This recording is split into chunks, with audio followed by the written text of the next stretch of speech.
and that cheesecake in there, and you go eat it, and then you eat that, and then you're like ready for round 4, 5, 6, 7. Then yeah, everybody's happy. Oh my gosh. Yeah.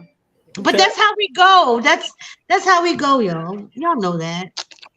Oh, I can dig it. Sometimes we forget about the food. I probably forget Mhm. about the I mean, food. I'll eat But a whole sandwich we'll off a eat the man's food back. later. Like if you lay on Yeah. your stomach and want a massage, and you put a sub, I'm eating it off your like.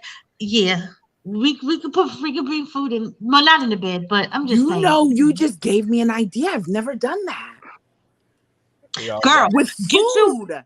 I get mean, you. like, yeah, you have chocolate syrup and stuff, Yeah, but but with get you food. to start off with the very first thing you want to do is maybe do like maybe little liquor shots, like in his belly button or in the nape of his back when No, he's on his stomach. not that. You said it. You would you. eat a Yeah, whole but sandwich off his back or off his You hit But him now, kneecap over. now, or this wherever is you what put it. leads up to the sandwich on the back. So you just be like, yo, you be like, you have to do the shot. Yo, babe, you hungry? And he be like, yeah. You be like, I'll be right back. You go get the ingredients for the sandwich, right? And you be like, you go. I'm like, excuse me, sir. I'm gonna use your back for the table. That tricks him into being still, so you can make the sandwich. Then after you make the sandwich, we'll talk later. And then you eat it off him. I've never done that with actual food. Like my food would probably be like some rice and some beans and some chicken and some That'd be like too hot. just You might burn him. You might burn his it would back. be stuff like that. got But rice all you in turkey so gave me head. an idea.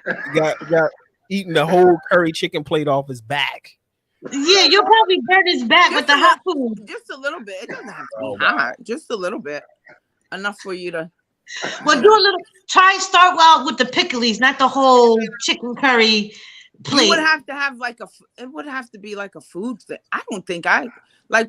I wouldn't even be hungry. Wait, I would be hungry, but olives. I wouldn't be So, like hungry you know for how you do food Easter anyway. egg hunts? You could do that with the olives. You put the olives, or you could be like, "Look, I'm gonna make a map on your back," and you put the olives or the grapes, and you try Why to does it make a have map. to be his back? It There could they, be it there could be they the go. chest too. Yeah, Cause you're going down listen. to the If booty. it's the chest, you gotta concentrate on the left side. It's the left nipple. I said, Oh why does it wow. have to be the back? Cause you're going down to the You don't booty. have to. I said if you turn them around Man, that's and just right. concentrate on the left side of the chest. Why the left side? I can't say. I'm trying to tell you. Hold on, let me check. I can't say. Well, No, okay. that's the left I'll nipple. tell you before we go live. What's the right If you're nipple? on top, if you're on top, right? Now, when I say on top, that means he's physically at this point inside of you on top. But when you bend over and you go to eat off of what is on the left side of his something, just that's, I don't know how to explain it, but that gets him to arouse quicker. This is like Twister. Kind of, yeah. But it's, I don't know what it is. I'm sorry. I'm just going to shut up. I'm gonna Y'all, be quiet. Is it so like the wheelbarrow? No, maybe not the what wheelbarrow. the No, heck No, because is but that's a. it's this just about? like, it's like when a woman is on top, It's because like he's a sit already and spin. A sit and spin. sit spin, but he's already at the heightened sensitivity. But it's depending on what he is. It's usually the left side of the left nipple, but sometimes it could be the right nipple. But either one, he's gonna climax a lot. So you're flexible, Curry. You are flexible. If you could do the The sit sit and and spin, spin. Shit, spin. Yeah, but wait, how do you get from the front waist to do the backs with cowgirl? You gotta be able to spin or move around. Oh, no. Like you gotta be able to Curry, get you over. said, You can, you know, it's so so you can, funny. so, You said, hold on, let me hurry up you and can say hit this the split before and we go spin live. around. But we're So you can live be already. riding, so you can be riding nigga here. Definitely. Oh So Live in that cut. Tasha said, "What's up, y'all?" We're live already. And Yeah, that's chill why I the was chat. laughing like before she said before we go live. Like we already live, honey. Yeah, I had to get no! y'all. Dead. I'm dead. I'm I had dead. to get y'all on that. Ray is so annoying. Yeah, buddy. But anyway, I am brother Mordeeb. This is a P.O.D. That's okay. podcast. Um, I did a whole sex show with them, and I don't want to say I regret it, but I think I said too much. So don't feel bad. This is just yeah, it's all good. It's all good. Hey, it is what it is. Oh my Wait. God. So we're gonna go ahead and Oh roll my our intro, and I hope everybody enjoyed Ray is so annoying. that pre-show conversation. It's been a minute. It's been a minute since we did a show. He's We're back so from a long annoying. break, but hey, I'm gonna see y'all on the other side of the intro. All right. Oh my God.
And we are back. Yeah, Tasha thought that was funny. She was No. cracking. So Not that one. she sure was. But My yeah, bad, Tasha's bro. on. I'm Where's sorry. Tasha? yeah, she was out of town, but she's definitely in the chat. So yeah, it's been a minute since we did a show. I took a break, needed a break, and we're back live. We're back live. I kind of miss doing this, but Omar laughing. yeah, kind of got way into that conversation. But yeah, let me formally ask, how's everybody doing? Let me go ahead and do that. How y'all doing? Everybody good? Excuse me, boss. You have a text message. Doing good. That's what's up. That's what's up. We got a couple of trending topics we want to discuss today. And we just want to jump right into it. And the first thing that I want to talk about is this AI situation that we got going on. There's a lot of hoopla about artificial intelligence and how it's morphing into this thing of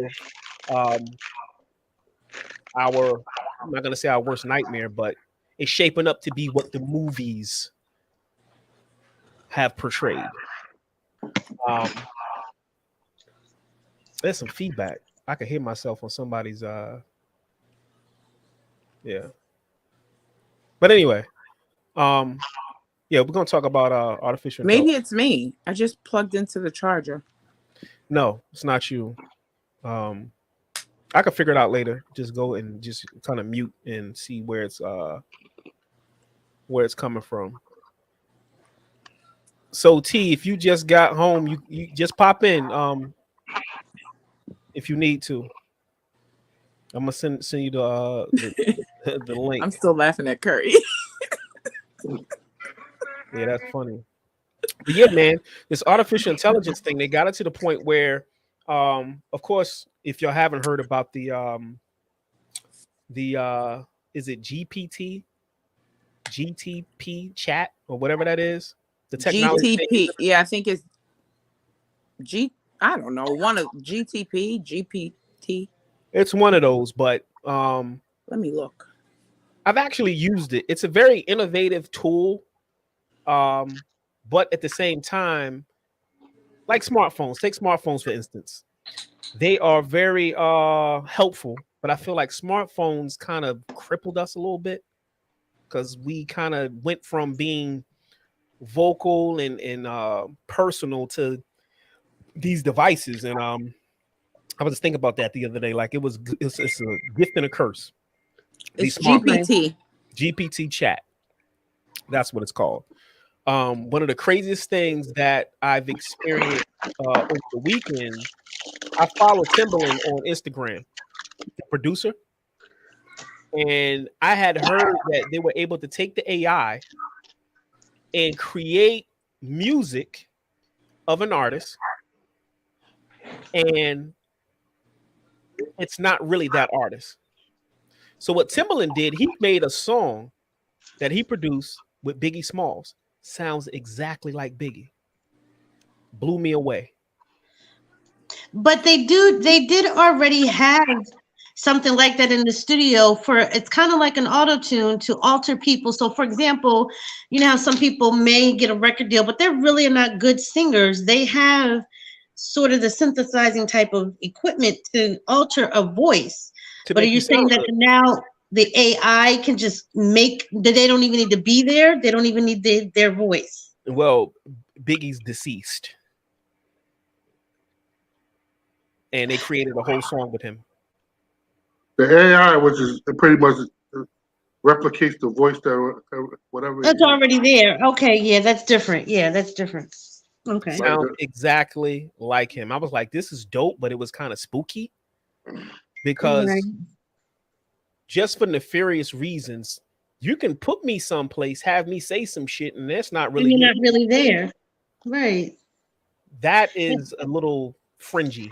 That's going to go along with altered DNA. They can alter your DNA and basically determine where if you were on Avenue A instead of Avenue B at a certain specific time. They can alter the evidence to basically say that was you. Even with the what do they call that? The hologram. Like they can even make a make you appear that you were somewhere that you weren't. So now we have to question everything. Yeah, basically. I dig it. Because now they're saying they're going to use this same technology to replace reporters on television. So as we're watching TV, we're not really seeing who we're seeing. The only thing I think there's something that touched me personally that I've seen on a Facebook ad is kind of like the hologram in a box, where if you open the box of a loved one, but they're taking pictures of I kind of feel that that would be something I would want of my dad, but then um, A it's just hologram in a box. it's like it's a key thing, like a box, and it opens, and it say for example, remember we had the old projection reel to reel type of video, the old fashioned reel Yeah. to reel. So Yeah. you've uploaded all of these memories of the person, and they kind of like an I don't know if you've ever. I worked for a law firm years ago, and they had it's a digital picture frame, but instead of a digital picture frame, or if they can freeze it in a cube, but this box, there's a light in the box, and it's like a little hologram on top, and you can see like virtually in the air, you can see the pictures and flash through, or Oh, now guess yeah. where we've seen that first? Star Wars. Yes, something like that. Or like the Google Glass. It kind of reminded me of the Google glasses where you could see something in thin air but it's not there. It's in the so it's this light box that you open and then you'll just play it. And it's kind of like the old school Tinkerbell box or ballerina box, hologram mixed in with AI and all this. I could see me wanting to do something like that, but then having them to give all those precious moments, that data and those moments are stored somewhere so they still can eye scan or somehow take your facial recognition DNA. That's the part that I don't like, that they can still scan from pictures with AI. I don't like that part. Right, right. Well, I don't know. I think this gonna be kind of. I think it'll be kind of dope because like it's gonna be able to bring back the dead, pretty much. Like so, like people that just had somebody that real close to them that just passed away, and the AI could pretty much bring up a hologram, could talk to you in the same voice. And it's like talking from the dead, like you know what I mean? Like people that can't let go. Some people can't let go right away, right? You know what I mean? Like, after the person just passed. That's true. You know what I mean? I think Like it's so, creepy. it's creepy in a way, yeah, but it's also like it can become a coping mechanism when you need to talk to that person. You could like okay, pull up the hologram and the AI be able to talk back to you in the same voice and But what mimic that happens? same person. Like, What happens if? There's feedback somewhere. Let me go. Go ahead. What Go ahead. happens if that hologram or like that whatever it is, that hologram or something malfunctions and it stops working and you need technical support or whatever the case is, and it's not working for like you know, a few months or whatever have you. That's like a death all over again, isn't it? It is, but you Because also it's like know, if it's a coping mechanism, but at the same time, but it's you kind of also like know, hindering people from but you also know, moving on. You know what I'm saying? you're gonna know it's a coping mechanism, and you Yeah, I can don't know think it's what happened. What you're explaining, mechanically engineered. Because it what happened. some people can't get over stuff, and they want, you know, it reminds me of that Black Mirror thing. Right. Remember in Black Mirror that one episode when the husband died, I think, and she was so desperate, like she had that jelly body looking thing she ordered because, you know, blah blah blah or whatever have you. It's just kind of like, I don't know, Like a it's silicone creepy to doll? me. Huh? Like a silicone doll? Yeah, it was like a silicone, but it was actually like Yeah. almost like But a, they it was took his human. consciousness. They took his memories, everything about him, Right. and planted it inside of it, and it functioned as him. Right. I think though there was a movie like that. I can think the guy, he was invalid and they were trying to upload his memories into, I mean, there's probably numerous of movies that are like that, but again, I think it kind of crosses, depending, unless that person has some knowledge and or history, or like maybe our elders or ancestors are carrying stories possibly of our history, that would be a beneficial thing. Or scientists having knowledge and they didn't quite were able to get all that information out, that could be a good thing. But just in general, to be uploading, and hey Tasha, to be uploading memories, I think what Omar had a good point, but it's still a kind of a catch-22 cross the border when you're dealing with that kind of stuff. It's just it's a sensitive, and it's again by choice of I what the mean, person's gonna want. like I You're said, right. everyone probably everybody on this panel has somebody close to them who passed away, and like Yeah, you but I can don't like, think I would and want sometimes I to. wish I lost my mama. I wish my mama could like, even if I know the hologram fake, I know the voice is fake, but if I know you could just hear it come up back and say, "Baby, it's gonna be alright," something like that. And it's gonna, you know what I mean, it's gonna be alright, or just to hear that person say something, talk to you in their voice and with the picture and everything, it got the whole expression and everything. Because AI is so good nowadays, they got they could mimic the person down to the T. So it's like, and you get down to the T where you can like, oh, that hologram actually looks, sounds just like that person. You know it ain't real because you know the actual person's gone. But sometimes you be going through it. Sometimes I know I do. Sometimes you go through it. Sometimes you want to hear that voice and say, like, a loved one just to say, "I love you, I miss you," and I think that's the I think that part of it. Y'all hear that? That's AI. What type of demon y'all got going From that on? perspective, Omar, I get it. Did you hear that? Yes. Yes. But yeah, like I was saying, I lost what I was saying because what we just heard. No, that's a beneficial thing. To know that we have something that we can remember a person by and have certain elements and aspects of their personality captured. That's dope. I think the problem that we're heading into, kind of like the movie Terminator, and it's funny because I think it was a guy who just left Google, who left Google because he wanted them to take down the AI that they've created. The thing, the problem that we have is when AI becomes self-aware and it starts to now make decisions on itself, we have a bigger problem. it's doing that already. What are you talking about? It is. It's doing that already, from what I'm What understanding. you think? What you think the search engines are doing, and Google and Bing and all them? Every time you say, we talking right now.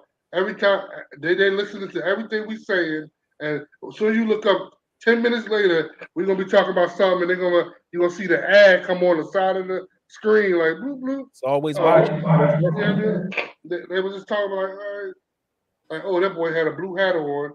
Uh, what What LA is was that? like, you know what I mean? Like they're gonna have all the type of shit going on there. same thing. Right. I mean, it comes down to humans need to start accepting the fact that it's a part of life No, now. but they taking over. Why do we have to accept it? Because we created it. You But why? created Why it. do we have to accept it? Why you ain't gonna create?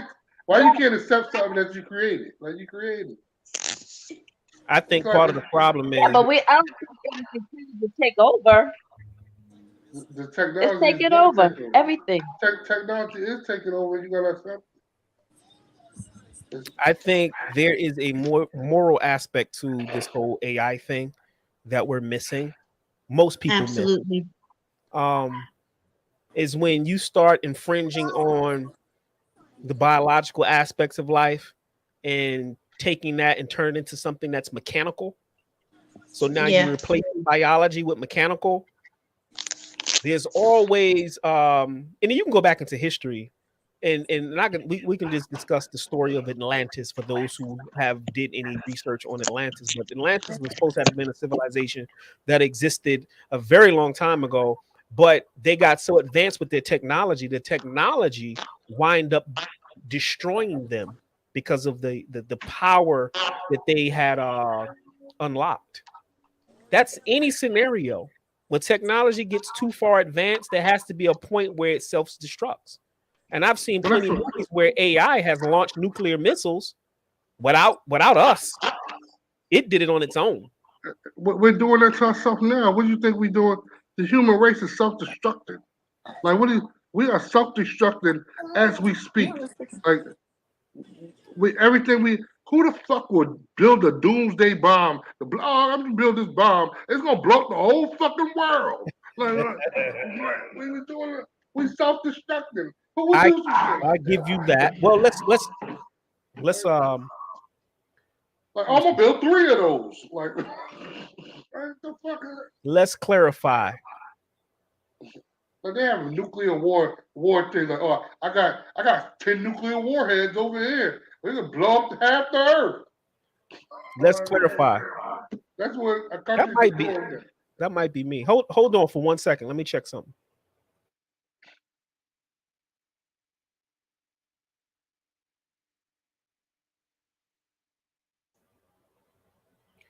I need let me see. Check. Might be me. No, that I think that might be me. Check. Check. Check. Check. Check. Check. Gosh, I was blowing you kisses saying, hey, girl, but my phone was on mute. Hey, girl. Hey. Good to see I love you. you Good to too. see you. Great seeing you. Great seeing you too. Yeah, I think it's gone. Was it Hopefully, you? hopefully it Dre? stays gone.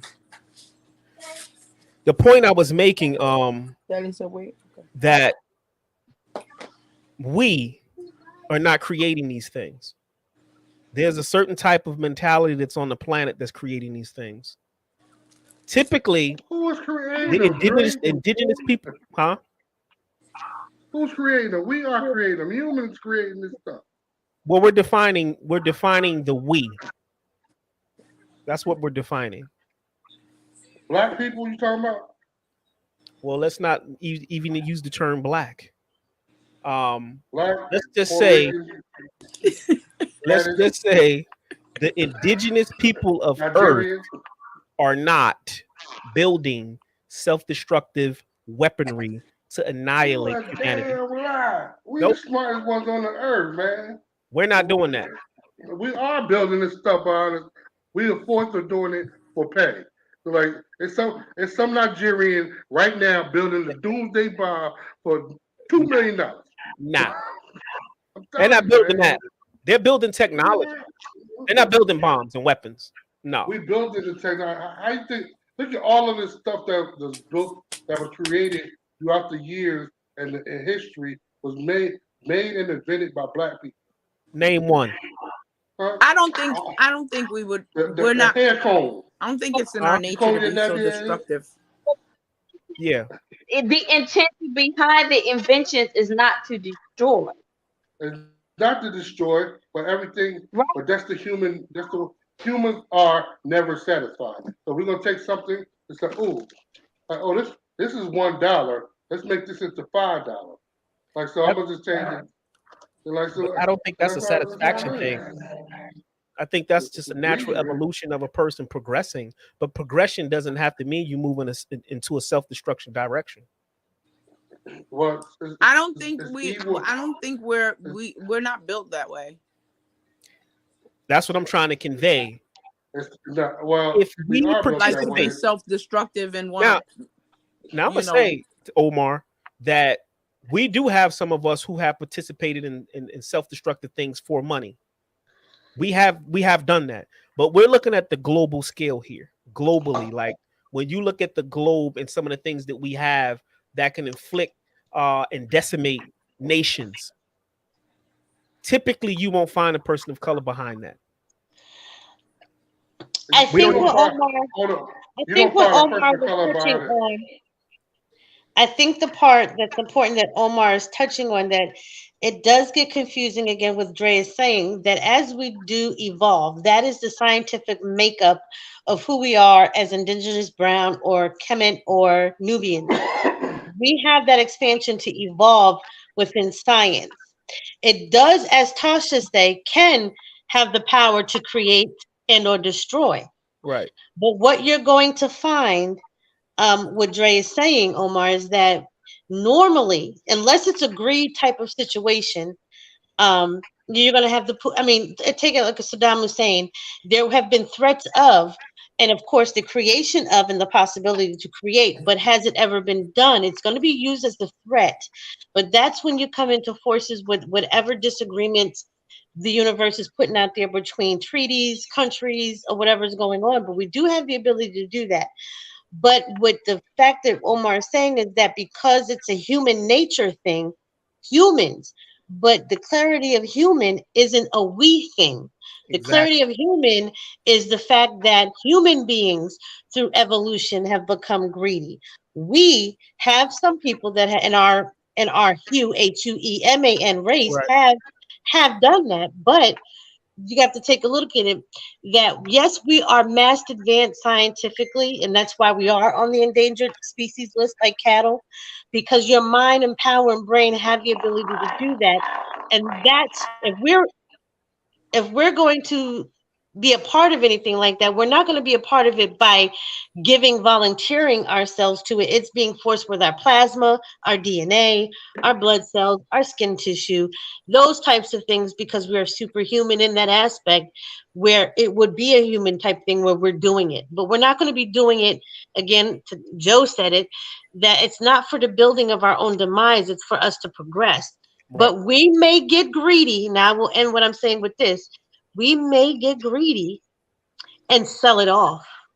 I mean, it becomes our demise. Or we Right. think we get to the point which is always our downfall. We always want to incorporate the masses of other people into what Uh-huh. we have.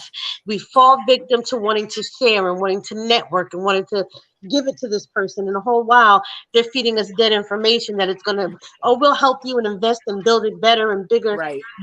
That's where we probably would fall, because that's our nature to kind of want to share. But we now know in 2023 we're dealing with the type of people that a lot of things we just no longer need to share. It just needs to be for self. Is That was a lot I said. I didn't think I had that That much was a lot, information. and it was But well that's yeah, articulated, honey. yeah, yeah. Right. That was Should have it had was my on point. I don't have my soundboard set up. I should have hit the clap button on that. But yeah, she said it But best. what I was just trying to say is like as as like you said, we as a people is we are the more I think we are the brains behind majority of these inventions. Right, It's you like are right. I agree.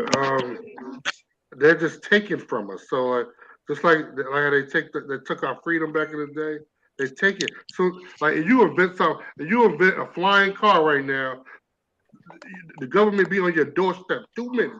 Like, ooh, we about to take that from them. Come with me, guy. That Where is you true, find that and at?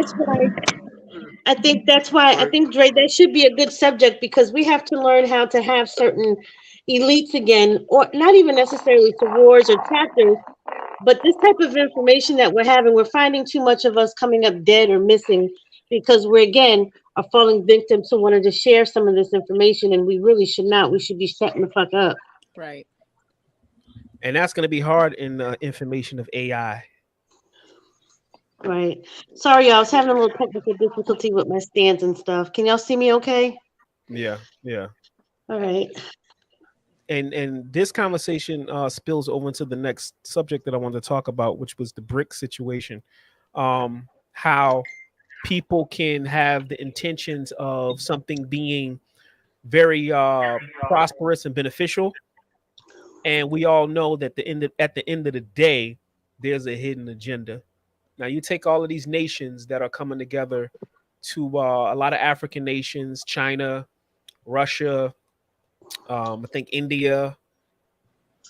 It's a slew of them, and they want to create their own current gold-backed currency, and they want to topple the standard currency, which is the dollar. Now, my thing is this, especially for the African nations that have all these resources and things. China will come in, they'll spend a lot of money, they'll build up your infrastructure, they'll do business with you. But here's the thing, we all know that there's always a hidden agenda at the end of the day when it comes to these nations. And that goes back to us being the brain of certain inventions, because we may invent something that can create rain in a place where there is no water, but then somebody comes along and takes it in and use it for nefarious reasons. We created it, they weaponized it. So who's at fault for that? Are we at fault for being a genius, for creating it? No, So well, we're not at fault of that. We have to be. I mean, we're not at fault of it. You always gonna have a good and a bad. So it's like, without the good, it will not. Without the bad, there would never be no good. You think about that? Like, We have to be without the good, smarter and stop yeah, we being so try to be forgiving smarter. and so generous and everything like right, Jeff. that. On point. On point. I think, Dre, I want you to get into that part with the financial backing because I'll say this. I think it'd be very good for countries. Well, speaking of the motherland countries and any other ethnic or indigenous countries, I think it'll be very smart to leave the U.S. currency alone and come up with their own currency because at this point, um, we've been involved in the U.S. too much in meddling into other countries and affairs and where we have the highest debt, but we're unforgiving. We're unforgiving with debt. So with Ethiopian, Indian, the rupees, I'm all for them breaking the chain, leaving U.S. currency to the U.S. It doesn't mean that U.S. currency is going to fail by coming up with if US comes up with a Bitcoin, fine. If India wants to rely on just troll trade with rupee and or a negra for Nigeria, that's fine. What that puts US in a position to rely only on its resources to why they come up with the what is it, the Fed Cash App thing? What is it called? Fed It's now. called the Fed now. Yeah. And all that basically is to allow them to exchange the currency immediately without waiting 3 to 5 business days as you do with electronic transfer. It is not going to push the dollar down, but with people like me, it will definitely take my money out of the exchange rate trade, take it out of the US and then go put it in the rupee and go put it in the Nigeria. That because now my money is going to be harder and stronger with them because now the US dollar deficient drops. It's no longer as worthy. It doesn't hold its weight. And that will be the downfall of the trade and the US debt period. That means the debt would consume the US so much it would have no choice but to interact business according to their rules on their finance terms, and I'm all for that. That's one I believe Never will. 100%. Yeah. Not My gonna work. position, I'm um I'm torn. I'm not torn. I'm not torn. My position is I am for it, but at the same time, people have to understand something. If you get rid of that standard currency that has been weaponized, the fiat system was weaponized and used throughout the world to topple countries and do a lot of just evil shit with Mhm. dollars They that won't be weren't with you anymore. right, that weren't backed by anything. So the thing is, this is a great idea for countries to do this. We're in America now. I just came across some information about what Curry was saying about how you can actually take and convert, while you can, your currency into the more stronger currencies in other countries, which Mhm. is smart, which is very smart, especially if it's backed by gold. You want to do that. You want to Mhm. hold other currencies in your possession. The thing about hyperinflation is when they send all the dollars back to our country, it hyperinflates our economy because now we have so much money inside the system. If it cost you $1.50 to buy a soda, and now that same soda costs you $10. Well, you know what it's going to do. So, for example, if I have money in the exchange rate on the trade, and so if I have peso from the Philippines, and it's $1,000 bill in the Philippines, and it converts to basically just $20. I want this to happen because that means that I'm going to move my money over my peso portion that I have on the exchange Mhm. because I make money off of the profit, whether it fluctuates or down. I'm Right. going to move it over to strictly peso because now that $1,000 bill is no longer worth $20 here. It's now should be worth 40 because now in order to buy stuff from my country, it ain't going to be the same US 20. It's now going to be 40 or 80.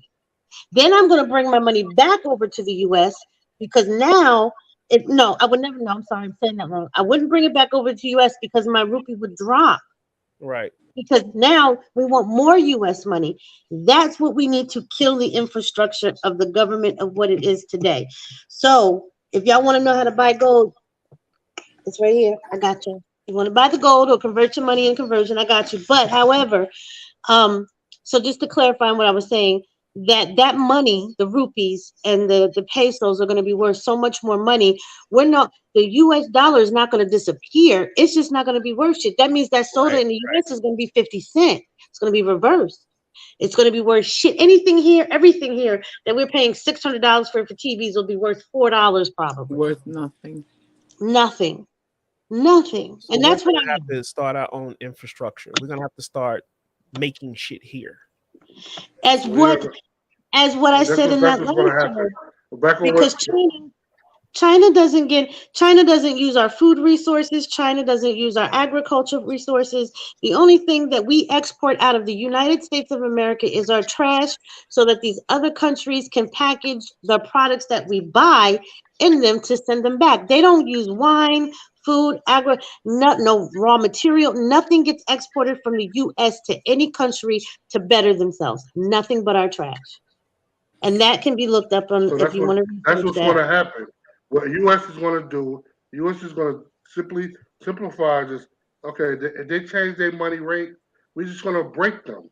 What all they're going to do is break them. We're going to take all the resources because you think about it. Back prior to us outsourcing outsourcing everything, everything was made here in the USA. Like you know what I mean? They had everything. But how So would you like, break them? huh? They're How gonna would you? come How would you back break to them? come back to making everything back in the U.S. Everything That'll is made take. in the U.S. It's gonna That I break would. think them. our time is up, to Yeah, be that would honest. take. Yeah, we won't to build that type of No, infrastructure. it's Won't be not in our time. It's lifetime. up. It's gonna come back to what's gonna happen. It's gonna just like you said. It's gonna be a mixture of the AI and us taking back over, making stuff back over here. We got all these Well, warehouses, I and they're gonna think just all them stuff is gonna be what mechanically that's going and to be, machine Omar, driven. that's not going to be a profitable situation for the US. That is going to Why put is not? us Why? brown people and indigenous people back on top of the food chain. So at this point, I mean, if but if America is going to have to make it's not things over it's not here back in profitable the for US, us. What I'm just, but you look at it from country to country, as We a don't care we are about U.S. country to country. We don't care about country to country. Right now, until we decide to go ahead and move over to country and move our dollars or physically move ourselves country to It's too country, hot over there. I doesn't can't go over there. I feel like a it hog. doesn't make a hill of beans. What that means is that you, as a black man, have the opportunity to now not rely on a democracy that is a hypocrisy that keeps your money dormant. So they're making the interest rate right now on the financial institutions. I've taken my money out of the financial institutions, yes, and I've put it in other things that basically make me money.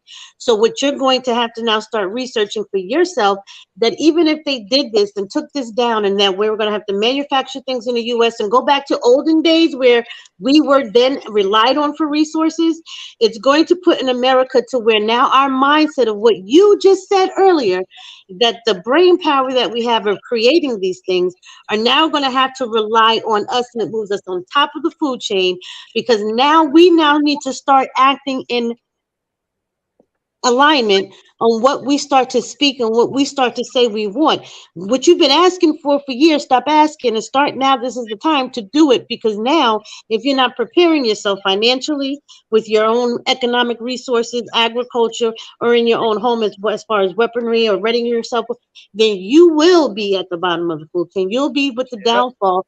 It's going to be like the demise of the Great Wall. Berlin's Great Wall is going to come tumbling down. And that's how Berlin got their power. That's how Bermuda reclaimed.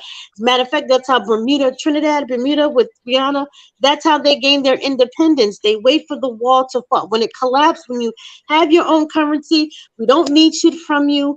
We're done. Everybody needs to be done with the US for Black America to rise here in the US again. That's what's going to need to happen. That's not true. That is not true at all. They have what you call a too big to fail mentality, and every time something That's pops right. up, they come in and they plug that hole. But we're at a point where You they said lost that's not it, true. huh? Omar, you said that's not true. Not true. I Too believe it's big not to true. fail. That's their Our problem motto. Too big. as black people, our problem as black people, we cannot unite.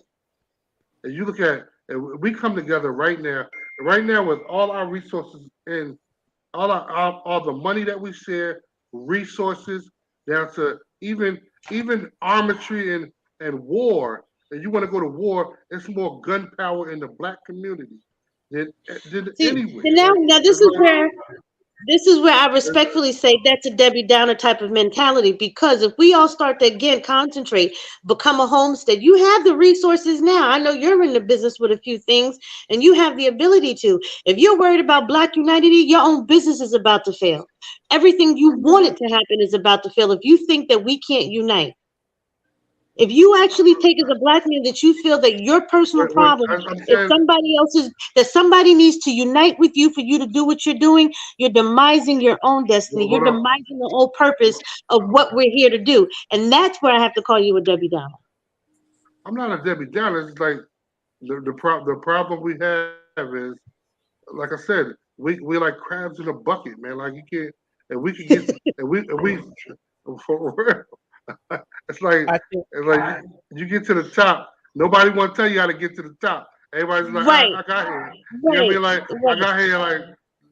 Like I get it right. every day. Like Well, see, they like and that's they why I say, oh said, my, you at home. You're at home every day. You self-employed. Like you making six but see, figures. this is where How again you what do Dre it? was I'm saying, like I can't say but that that though. Like what Dre was saying is that you can't get too big. This is where, again, when you look at the 50s and 60s, even just not that far back, the 50s and 60s, you don't need to publicize everything you're doing. They're now at this point, the people that are serious, there needs to be chapters formulated, regional chapters formulated, organizations, so that what happens in the radio stuff, it's not being broadcasted outwardly. Because what you're saying, you and Dre have a key factor point there when it says that they're not going to allow you to get too big for your britches. And that's when black people need to stop worrying about unity, shut the hell up and unite. Don't worry about those that don't want to unite. Please move forward. Please move to the left and let's keep it moving. Chapters, yeah. unity, whatever, groups, organizations, different chapters of Mason groups. Like it needs to get that serious where there's going to be Southern Reason, however, NAACP, whatever we use, whatever infrastructure that we use within ourselves to do it. I'm going to close my eyes now because now I'm going to manifest that, because that's what really needs to happen in regard to where we need to go. That means What that happened? if you don't have the plan, you don't need to broadcast it. But then if you're going to broadcast anything to help someone, don't broadcast the negative. Don't be repetitive and say, oh, black people don't unite. Then start critically thinking and thinking about your resolve that you want to voice, because the resolve, anybody can take a resolve statement and resolve it in their own action way. That's what critical thinking is. You want to take a resolve. You want to take something and the goal is to resolve, but how you get to the A, B, C, and D of to resolve, that's a whole different chart and outline that you could use. So you don't need to publicize all this to remain safe and to be prominent. You just need to now start thinking of the resolve and repetitively repeat those. Keep repeating, oh, we just don't unite. The more you say it, the more we will not unite. Let me ask Omar a question. You're in business, right? Uh, Now, when you get into business, you're actively seeking out business opportunities to make your business flourish, right? true. Are you worried about all the business opportunities that are not for you? He's not. I know that for a fact. Are you worried about all the business opportunities that are not for you? Okay. Are Explain it. you worried about all the things that are not going to come across your business to add on to what you got? Are you worried about the business opportunities that you don't get, or are you worried about the ones that you do get? Both. You worried about the ones you don't get? Sometimes, yes. Why? Because I wonder why I get it. So like what you could do and improve as a businessman, you should be thinking about you missed this opportunity. What did I do so wrong that I missed this opportunity? And now I need to Okay. correct that. And I Okay. need So to Can correct I that. inject? Can I is that inject? worry? Is Huh? that worry, or is that a learning process? It's a learning process to me. So, But it's so like, you're not really worried about it. You're taking it and you're using it as a tool, yeah, I use it beneficial. as a tool. Yes. Yes. So it's beneficial. So things that are beneficial to us, we don't worry about. So all Right. those people that we classify as our own that are not a part of your view, where you're going or your plan, we can't worry about them. Right. I've backed away from having conversations, especially when you work in a barbershop. You hear these conversations about how black people are lazy, we rob, we kill, we steal, we ain't shit, niggas. And I get it. I get it. As I evolved, I realized that what people are discussing, they're discussing the symptoms of a sickness, but they never discuss the sickness itself and how it became what it is. Right. Thank you. They never discuss Or get to how the we got sick resolve. in the first place. Never. Or get to the resolve. Or get Or to the come to resolve, the right? Right. resolve. So I moved away from that because that's What's not the how haircut? I see me, and that's not how I see us. So I need to align myself with my vision of how I see my people, and I move in that direction. All the other stuff, I get it. I get it. But if I consistently, openly utter those affirmations to the universe of how we are, how we ain't, and what we only gonna be, that Right. becomes reality. That becomes a Right. thing. And I have to move away Right. from that. Right. Right. So that's all And we saying. Like, can't even worry about the crab in the bucket thing. right. That's, Because you know what, honestly, Dre and Omar, and I see this is the thing, and this is the part that softens me to my brothers and even women, because that sickness resource gets so embedded and instilled that we consciously accept it, and we still verbally utter it out that this is, yes, I see it as a problem, but it's always something that's back here lingering, and it's always going to keep every positive, and that's the part to where that hurts us as women, to see the condition that we see that you have maybe such a small project and you're struggling and you're trying to figure out how to provide and make it bigger and how to do things. and I'm about to cry because it's so sensitive and it's so powerful that it definitely affects us as women.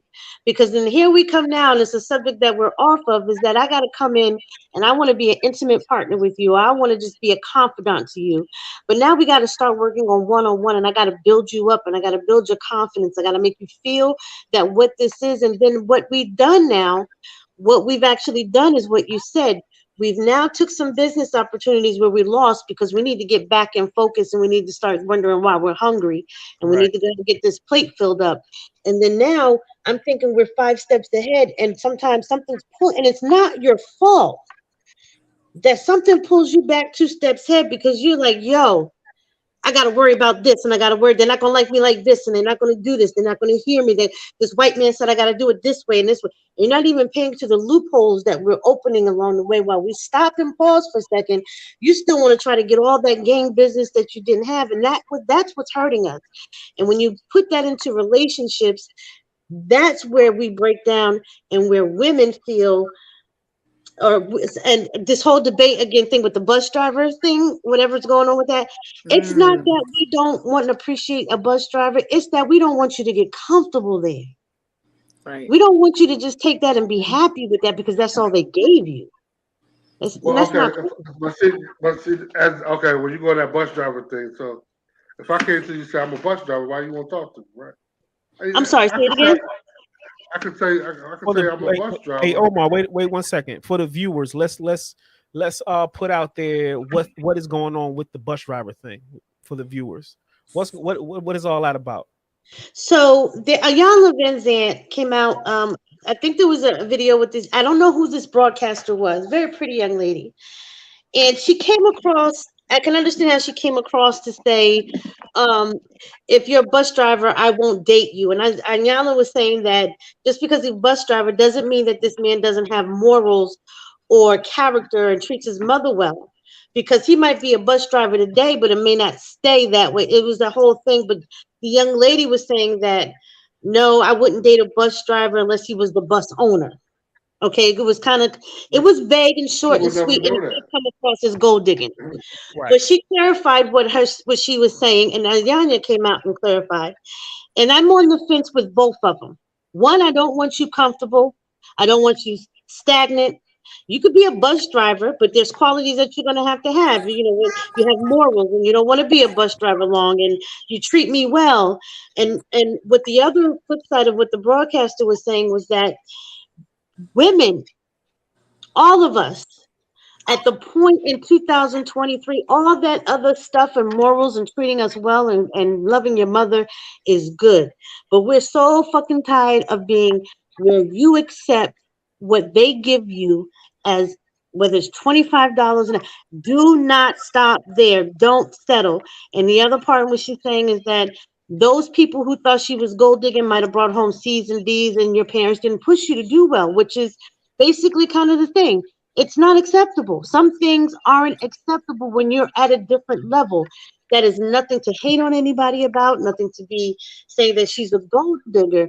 Your realms of circles are always going to be constantly changing. She might have been down there years ago where she would have dated a bus driver, but today she's not doing that. And that is where They we say do if our she a gold digger, that as black people of what we need to understand is that there are certain levels, and people are not going to always be on the same level all the time. And just because I say I'm not going to settle for this doesn't mean I didn't settle for that years ago, but I leveled myself up. I'm no longer back there. I'm over here. So I'm not if gonna you settle for certain things. However, like I need to before I make a decision, like if you are a bus driver, before I make that decision, I need to know like what your like if you have goals, what your goals are. right, that's what You get what I'm Ayana was saying? Like saying. what Right. like But you know what what's very important, Joe? And I had to ask myself this question because, say, for example, you have someone that's in federal prison, right? Federal prison is more, they know how to build a business, they know how to make money, they know how to launder money, they know how to cultivate money. They got good business aspect. They're going to always be on top. Now, just because that dude was in federal prison and didn't do like a malicious and hateful, hurtful crime, but can my business mindset get and tap into this brother and become an empire? Yes, I can. Can I teach him what I know legally to infrastructure what he to infiltrate, not infrastructure, to infiltrate what he has already done and mastered? I can.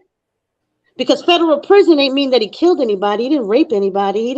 He stole from white people is all he did. And I'm glad you did it. You got caught. Okay, get out. Let's do some more, but now let's do it another way. Now do you understand what I'm saying? I Right. And just need to or know your mindset. I just need to right. know your Now mindset. Like, also with the mindset of where you're going, keep in mind, babe, I understand, you're getting out and this is your start. How about you do this thing that you want to do for 2 or 3 years and we think about maybe starting our own fleet of buses. That's how you're gonna have to come to the bus. Maybe we can start talking about how, once you get this down pack and you get your clientele up, leave that company alone. We'll buy a bus and then we'll buy another bus. How would you feel about that if you didn't stay as a bus driver? you know what?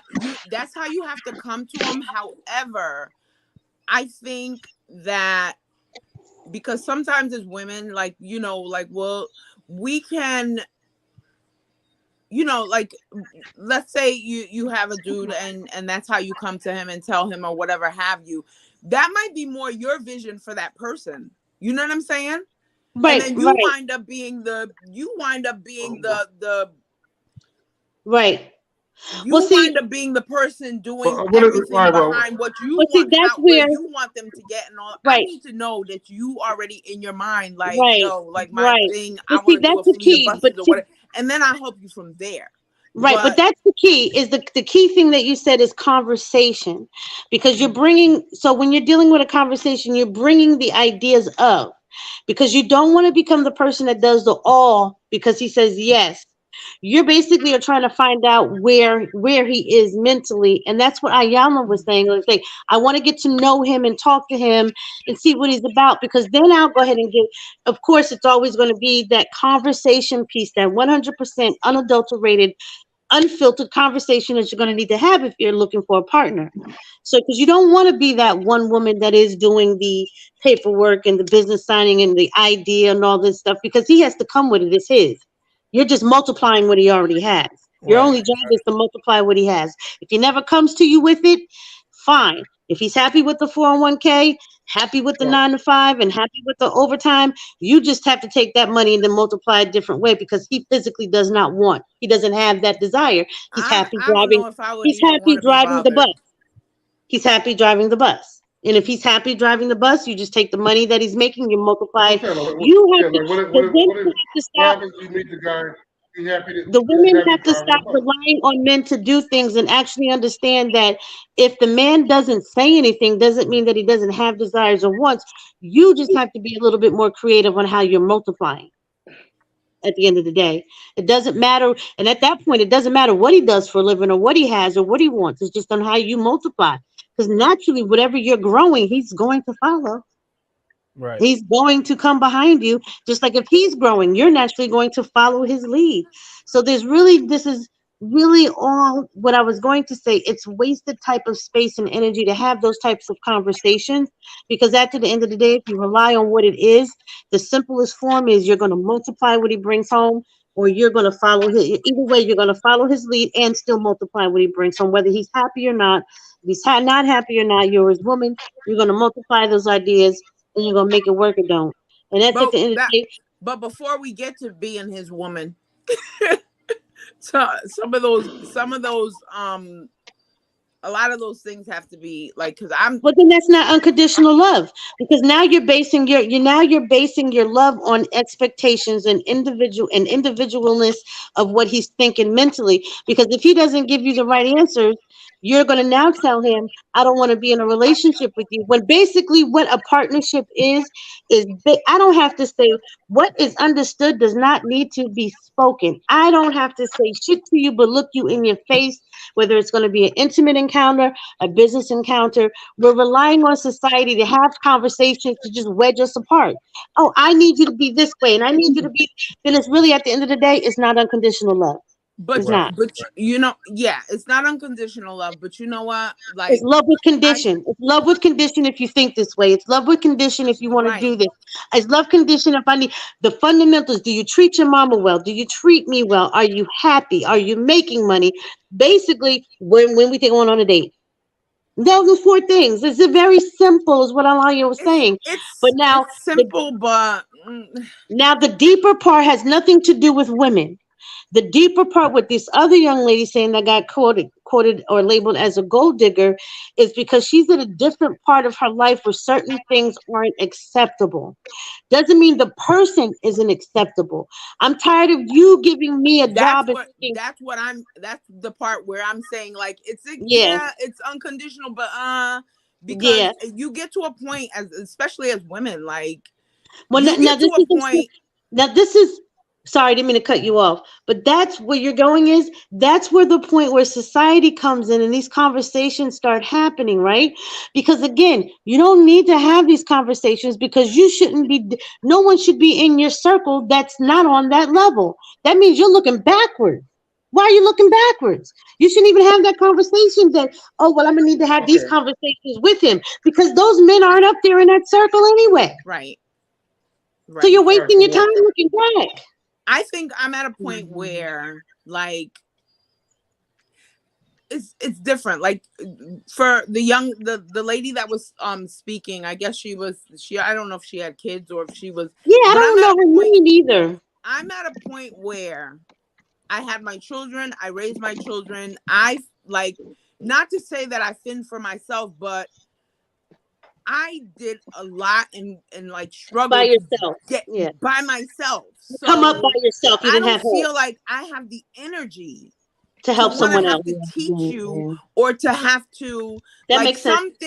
some Yes. things you need to already come with, because I am at an age where I don't feel like we're not in high school anymore. I don't feel like going through certain things where I have to like Right. set the foundation, And I and agree. And I like you agree. could be the best person ever, have the most fantastic character, but if I have to come in and teach you that you need to have goals, or you need to set, at least have that foundation The of one-on-ones, some right. sort of something, because But see, and I agree with you. I agree I with don't have you. the it's I do have the patience, I don't want to do it, Right. is what I'm Now saying. the difference, because you're 100% correct. And honey, you should never have to look backwards because if you're on the level, then that means you should be seeing men on the same level. They should be in. They don't match. It's not evenly yoked. They're those men that are at your level that you're speaking of. The bus drivers ain't up there yet, so they shouldn't even be. You shouldn't even be looking that way or considering it. So all of this is going to boil down to where you are in your life, Okay. Right. But your on level. that same, Go ahead. Go ahead, Omar. Right. but what you oh, Go ahead, okay. We Omar. do But what she's ourselves. saying is We like do the ourselves bus a driver's not up disservice. there. We do ourselves a disservice by taking everything that feels it needs to have a debate or discussion when life really is just a little bit more simple than that. And the conversations do make it makes it a continual situation because again, remember, gold digging is an old term and probably something that just keeps repeating itself in different generations. And we don't need to keep exposing that. We just need now to just basically set people straight that certain questions, because you're black doesn't mean I shouldn't get in your ass. There's certain questions you shouldn't even be asking me as a black person, number one. And number two, what are you trying to do? Set us back 500 years by asking me this goddamn question? But then number three is, okay, here I am telling you that it's not acceptable for me, but then look at society saying, oh, she's a gold digger and explaining exactly what you're saying, that I'm at a point where I've evolved from that. I'm not where I was at a stage earlier where I would have taught someone this. I'm at this stage in age and had my kids. I don't want to teach anyone this. Then that question would just basically already cause a divide because you're not even looking at men that in that level But anyway. if you are So a bus driver, gas station attendant, whatever the case is, and you have like, that's why I said I would need to know where your head is. You know what I'm saying? Right, right. Like, and then Okay, we and can so move now I forward see from what you're there. saying. But I'm not there's coming more that in needed to just be to. extracted from that So, conversation. so then what you're saying is that because now this is the difference because some men have the confidence to approach. When they do approach, that's a whole different ball game because their confidence led them to still approach you. That's going to give you that aspect to where you're going to consider what they have to say now, and that's why they're confirmed. So now you need to converse and find out some more information. That's based off all his alpha nature to confront you. Because if he's already a provider and a leader, and he's a gas station he would have, if he didn't have that confidence to lead you and provide for you, he would have never stepped to you as a gas station Right. attendant. Trust Right. me. Y'all go ahead and y'all let Omar. I'm sorry. Go ahead. We Omar, just took yeah, over the Omar got show. something to say. Go ahead, Omar. I disagree. I disagree. I had He to. said I disagree. Huh?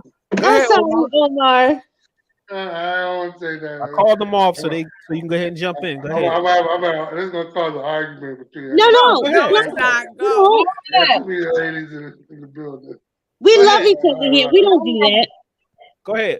Okay, so when y'all talking about the butt, I hear Joanne, and I hear what you talking. Joanne talking about like okay, she ain't messing with she ain't a gold digger. She ain't fucking with no broke nigga. Right. Like No, so, don't but then misconstrue. Wait, let him Oh, make his go point. ahead. Let him Go make his ahead. point. Go ahead. Go Y'all ahead. let him make his point. Here's the thing with the bus driver scenario. Okay, if I let off say like I met you and she said I'm a bus driver, yeah, you don't know if I own a bus company or not. I could be like to say I'm driving the bus today. I Right. might own the company. You don't Right. even know what I do. Like, you know what I mean? So like y'all prejudging the guy. Like you said, what happened to love before, like you said, like before, where I just love you for your personality and the way you is. Like if we was broken minute, butt Joe. naked with 2 bowls of cereal in a gutter, you should love me for who And I see, am. Omar, Not that's where I agree with you that all of this extra stuff takes away where it's no longer unconditional love, it's love under condition. So you have to, it's an the conditions individual is fucked person. up. I agree, Y'all but women I've been there. conditions. Wait a I've been minute. Wait a there. Y'all minute. women conditions. Wait a minute. One at a Hold on. time. One at a time. Go ahead. Go The ahead, women Omar. conditions, my opinion, this is my opinion. The women conditions is a lot of women have knight in shining armor syndrome. So it's like y'all want this 6-figure income dude driving around. He got a nice car, nice job. He got abs through the world, and he looks good, and all this stuff. But y'all got y'all barely making over $30,000. You ride in the bucket yourself, and like your hair done half the time, but you want this. You know what I mean? But you want this dude.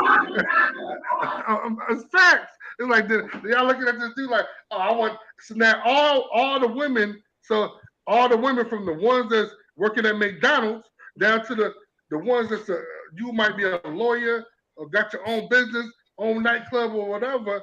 All y'all searching for the same one dude. Now the same one dude. Now more That's D's can not. vouch for. Hold on. More D's can vouch for me as a man. As a man, look, I just got. I mean, I ain't gonna put all my business on the street, but I mean, you get to a certain status, and you're like, all right, I worked my ass off to get to this status. That's It's like that's how I when I feel. hollered at you 10 years ago, and you wouldn't say shit to me. You wouldn't talk to me like that. Now that my whole status, now I ain't the bus driver no more. I own this company. Like I mean, like are you like now? Like oh, let me holler at you. And he's like, nah, Omar, I don't want let me say something. this. You said Like, the way I'm he talking, said, but I'll run through you though. the way I'm talking, like I'm not a gold digger, but I'm not messing with nobody broke. That's not what I'm saying. That's absolutely not what I'm saying. Like You pretty much like you ain't if even I'm talking to the bus making driver. if You say I'm you making six the figures, bus driver make if good I'm money, making man. 6 figures, Let her go ahead, Omar.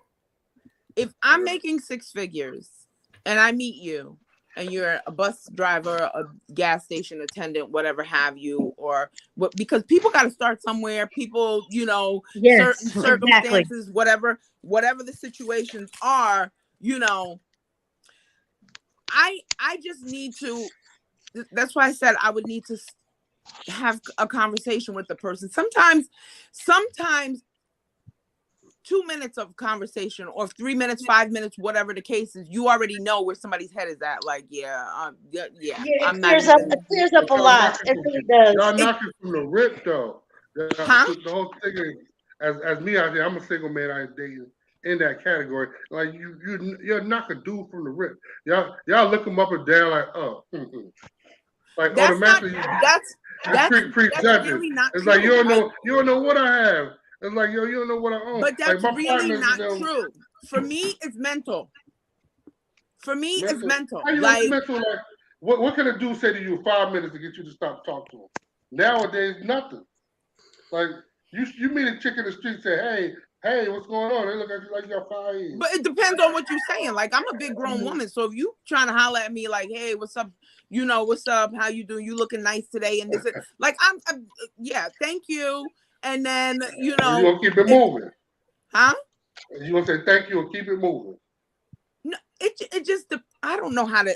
I don't know. I really don't know. Like, you could tell. They Like, gotta you could. figure out with something articulate, like mental. You can tell. Like, it's just a different type of approach. It's a different type of. Go Go ahead, ahead. Tasha. Go ahead, Go I was Tasha. gonna say no, I'm just trying to piggyback. I'm just trying. I know what Jay's saying. In the first 5 minutes, Omar, we're gonna know if we want to talk to you or not. Yeah, fact. We're gonna be, yeah, this dude ain't kind of like me about nothing.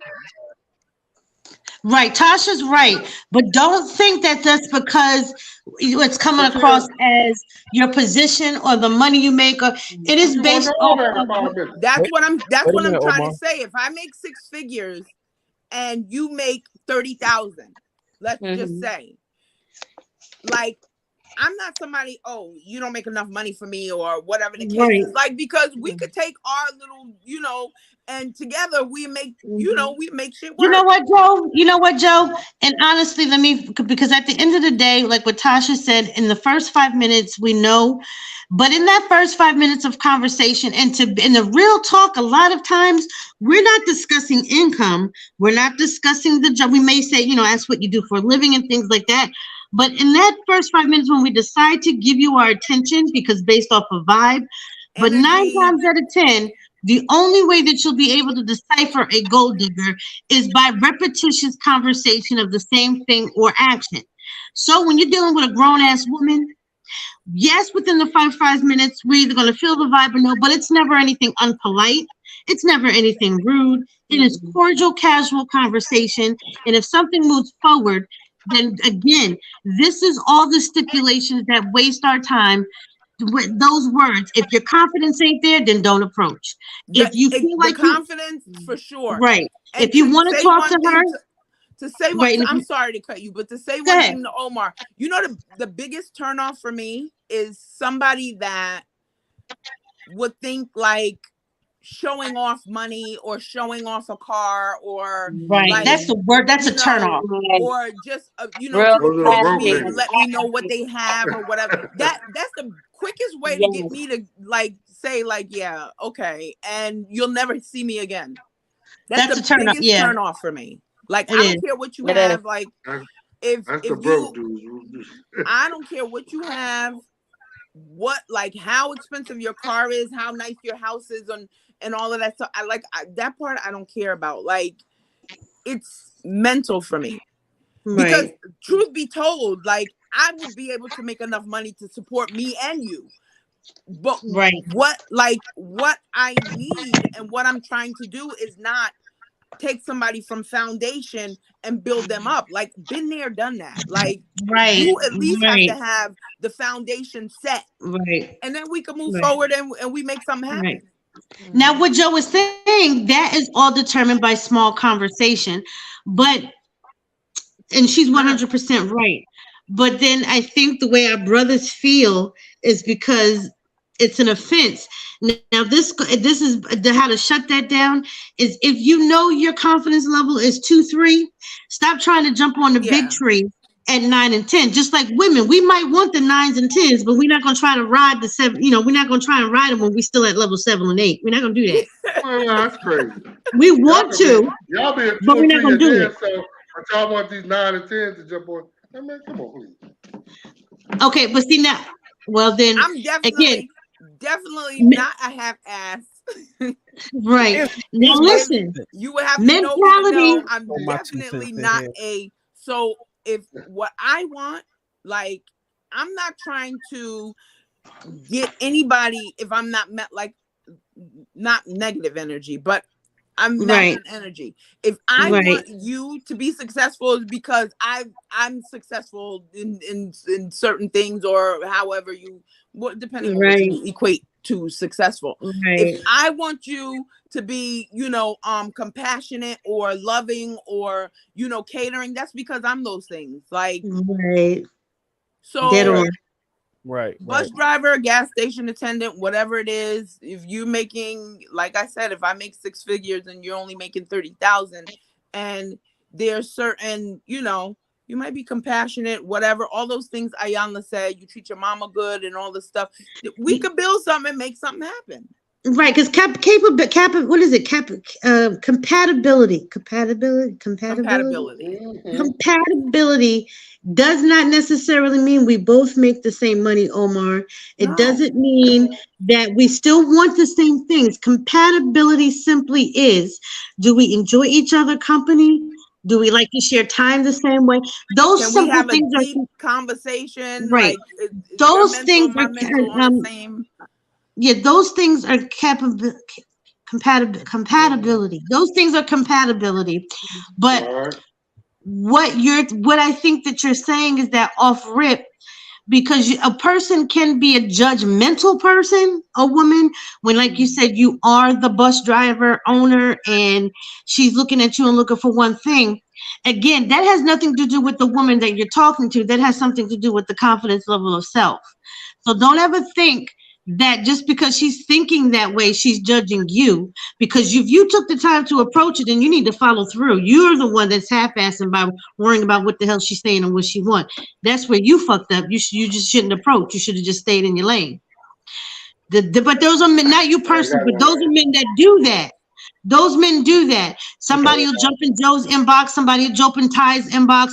And at the end of the day, what it is if we don't feel that it's a good, or matter of fact, say one, let me give you a prime example. Say one dude will be in my inbox, Tasha's inbox, and Joe's inbox. And all three of us are talking, right? We'll actually talk about the qualities and the dudes and actually we'll sometimes say, you know what, you two might make a good match. It's not always, but what the turnoff is that you now approach 3 different women, and we're probably like at this point, no, now, not based on you as the person where you think we're wrong for treating you or rejecting you, is because we now know that you're thirsty. You're just looking for a woman. Right, we don't kind of, but the real talk, we do actually take a look and actually pick you apart, kind of, so say, and say, you know what, girl, my girl, like, talk to him. Y'all seem like y'all might be. We do that. We actually do. Like, yo, he's not for me, but y'all too. We honestly, wholeheartedly do that because we're women. We're grown ass women. And we're looking at traits and character. And if I know Joe, if I say, you know what, Joe, y'all might not be a good fit, and he in your inbox, but since he was in Tasha, you might need to make the move on him because he's in alignment. We honestly do that in favor for both our friend and the man. And what you need to do with men, not you personally, what men need to do, and we do also, we do this also. We say certain things that are a matter of fact, I'm a bear on. I said some things one time in the text message. I don't know if you're in it, Umar. There's some things that I said that I might have felt it at that moment. I try to keep a straight face. Jesus. Okay. So I'm trying not to laugh. I'm sorry. I know, Joe, and I love you for it. Sometimes, like Tasha said, your approach, sometimes we are saying things that would typically offend you when it should not offend you, right?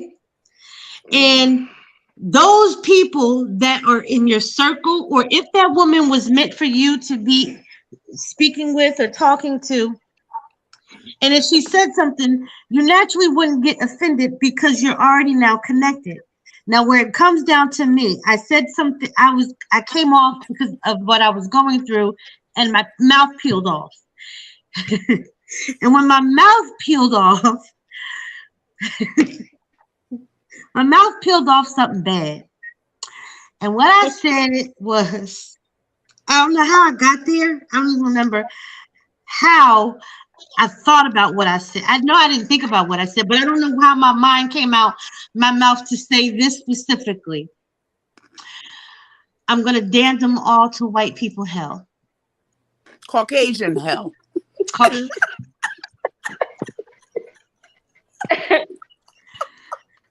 That's a different place. Yeah. Yeah. Joe, stop. I didn't know they exist until that day. And all the shit they've done, wherever they going, yeah, that's bad. So Omar, I love everybody in this group and in the text. I do. I'm crying. She cussed us out. I'm crying. I'm literally crying. Because when the person that was by my side said, "Where's that at? Where is Caucasian hell?" And I said, "What?" And they said, "You told them you was gonna damn them." And I said, "Oh shit." I actually said, "Oh my God," because everybody that knows me knows how I feel about Caucasians. So that's a pretty bad place. I said she is angry if she's sending us a Caucasian hell. What happened? Clutching pearls. I just got here.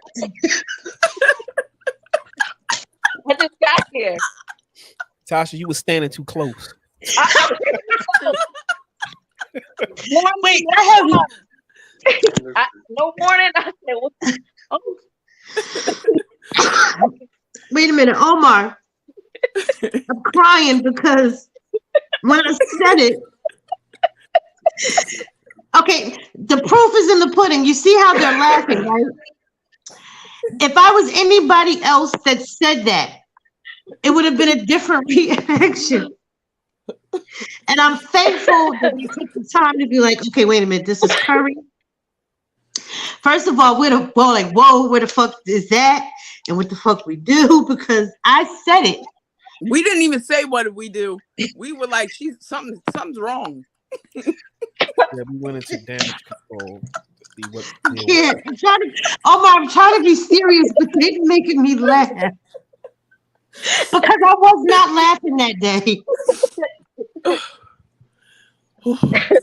I said a check needs to be made.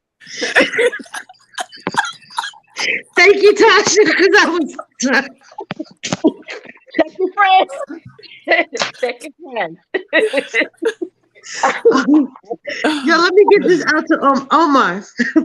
And when I said it, oh my God. So I know, say for example, and I know because we're guilty, we're women, our mouths are the most, it's our mouths that will cut. And sometimes with text messages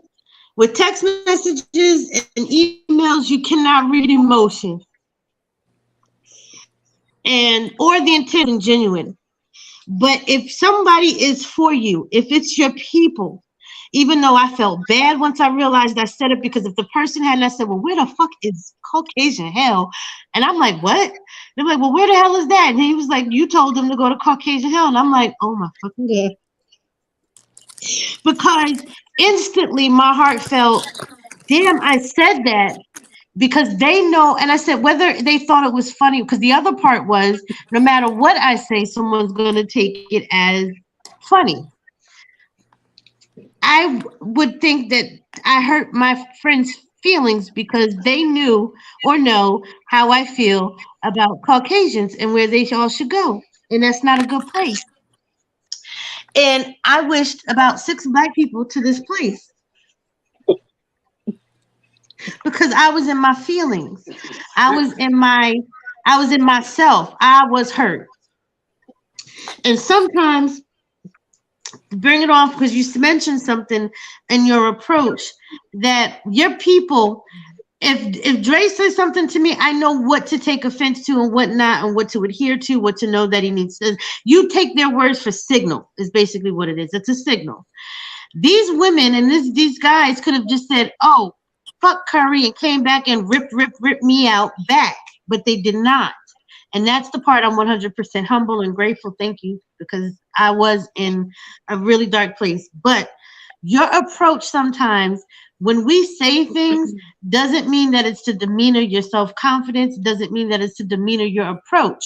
It means that we're very serious about it because now you got to think about it, all these debates and all these conversations of what we're going through. And one man can come up and say, "Oh, you're very pretty," and we'll just say thank you and keep it moving. But he'll take it as, "Oh, you got a stank ass attitude." And you're like, "What, nigga? I said thank you." You understand what I'm saying? But if he now, and most dudes, most, if it's for you, if it's most it's for you, he's gonna say, "You know what, you having a bad." He's going to respond in a way to still be able to keep talking. Most men are just gonna take it and never respond again. See the difference? They'll break away, they'll break chain. So as long as you're still engaging, if you really want that woman, if any man wants that woman and you recourse and still try to make that effort to have a conversation, that's the fundamental key that'll make you think about you, because now you know how to communicate effectively to still win me when I'm at a mess or when I don't feel like talking or I know I'm being rude. That is key. That will get you in the door even if we don't like you. And That even would get you in the door. even while working, you could be a mechanic. Even while working, if you could be, but don't approach me with your pants sagging and like it's just certain Right. the energy sometimes. Like Because, and I it's said that, just Omar, because energy. and I can hear, and I know Omar personally, and I know women do that. They take advantage. For example, they know you in high school, but then they wait to see you in a certain level or wait to see you doing business and think that it's okay to approach you. And you tried and tried and tried for so long. And now it's like, okay, no, but then it can still work out. But then, yeah, you've already taken it because now they want to talk to you. And that's a whole nother subject on that, is that you don't give them a second time a day, because if that's a gold digger, that is clearly, Right. excuse me, I'm burping all over. But Omar, you That said that in regards to a man. Like, what about like Oh, my phone died. Women feel the same way, which is But most ultimately men, Right. partly of what you know what I'm saying. most men, when Right. we get to 6-figure status or anywhere near it, man, like when we become the ideal man that y'all women want, we know we the shit. We know it's like, so we already know it. So we know we become a hot commodity. It's an ego thing, kind of. I think it's like, so It like might be you an like, ego thing, but I don't think that it's that way for. I mean, I can speak for myself. and then y'all also mentioned like that you I gotta have don't think it's like that for women. Like you you gotta hit have an ego type thing that 6 figures and all of a approach sudden like you got this ego that's like the, but the I'll most you say just guys, don't want to tolerate certain things. Like you don't want to go backwards. Like I'll say this. Yeah, I've been kind of quiet on all this, but um, what money does is put you for me. The only thing that money can do for me is put me in a more uh, comfortable situation in society. Far as my my confidence in who I am and how I operate as a being has nothing to do with money. I could be dead broke, and still come across to a woman because of who I am and how I carry myself. Money for me is just a tool to change your life conditions. If I had 6 figures, it still wouldn't give me the confidence, if I lacked it, to go up to a woman and talk to her because I got money, because she still can say no and dish you with your 6 figures and send you on your way. It's going to boil down to who you are as a person. And once you cultivate you, you really don't have problems in that area. But you really got to know yourself. And when you really know yourself, I'm a vibey person. I operate on energy. That's just how I get down. Before anything comes into play, I'm reading on a level that most people are not even dealing with. That's important for me. Now you can pick up things. I can look at a person. This is weird, but it's also kind of like a spiritual thing. You got to cultivate that. I can look at a person and pick up if their energy is bad just by looking at them. I'm not talking about their appearance. I'm not talking about if they're not well kept. I can't even explain it. But sometimes you can look in a person's eyes and pick up something, and you can be like, you know what? No, and keep moving. And when you operate along those That's why I said your success rate, I can pretty much calculate my success rate if I want to holler at somebody. Because before I engage, I've already did some behind the scenes shit before I even say anything. If it's going to be a thing. And women do the same thing. They naturally have that capability. Women do. Just gonna say that. Men don't cultivate that. Women got it naturally. Okay, so as a businessman, when you cultivate and come up with that conclusion, is the woman 6 figures? Do you highlight the 6-figure women, or you highlight the 5-figure women? You asking me that question? Yeah, I was just curious. Like, do you would you? Because like, all right, as a man, as you know, man, the 6-figure woman is a challenge. Like, so like, but why is she a challenge? Tread lightly. Why is she a challenge? I'm gonna try to figure out why she a challenge. That's why I was about to say something. Omar, I'm gonna be quiet because Omar. You know me too damn well. You can't say nothing. Exactly. That's why I'm over here tight-lipped like a mouse. So I mean, I don't care.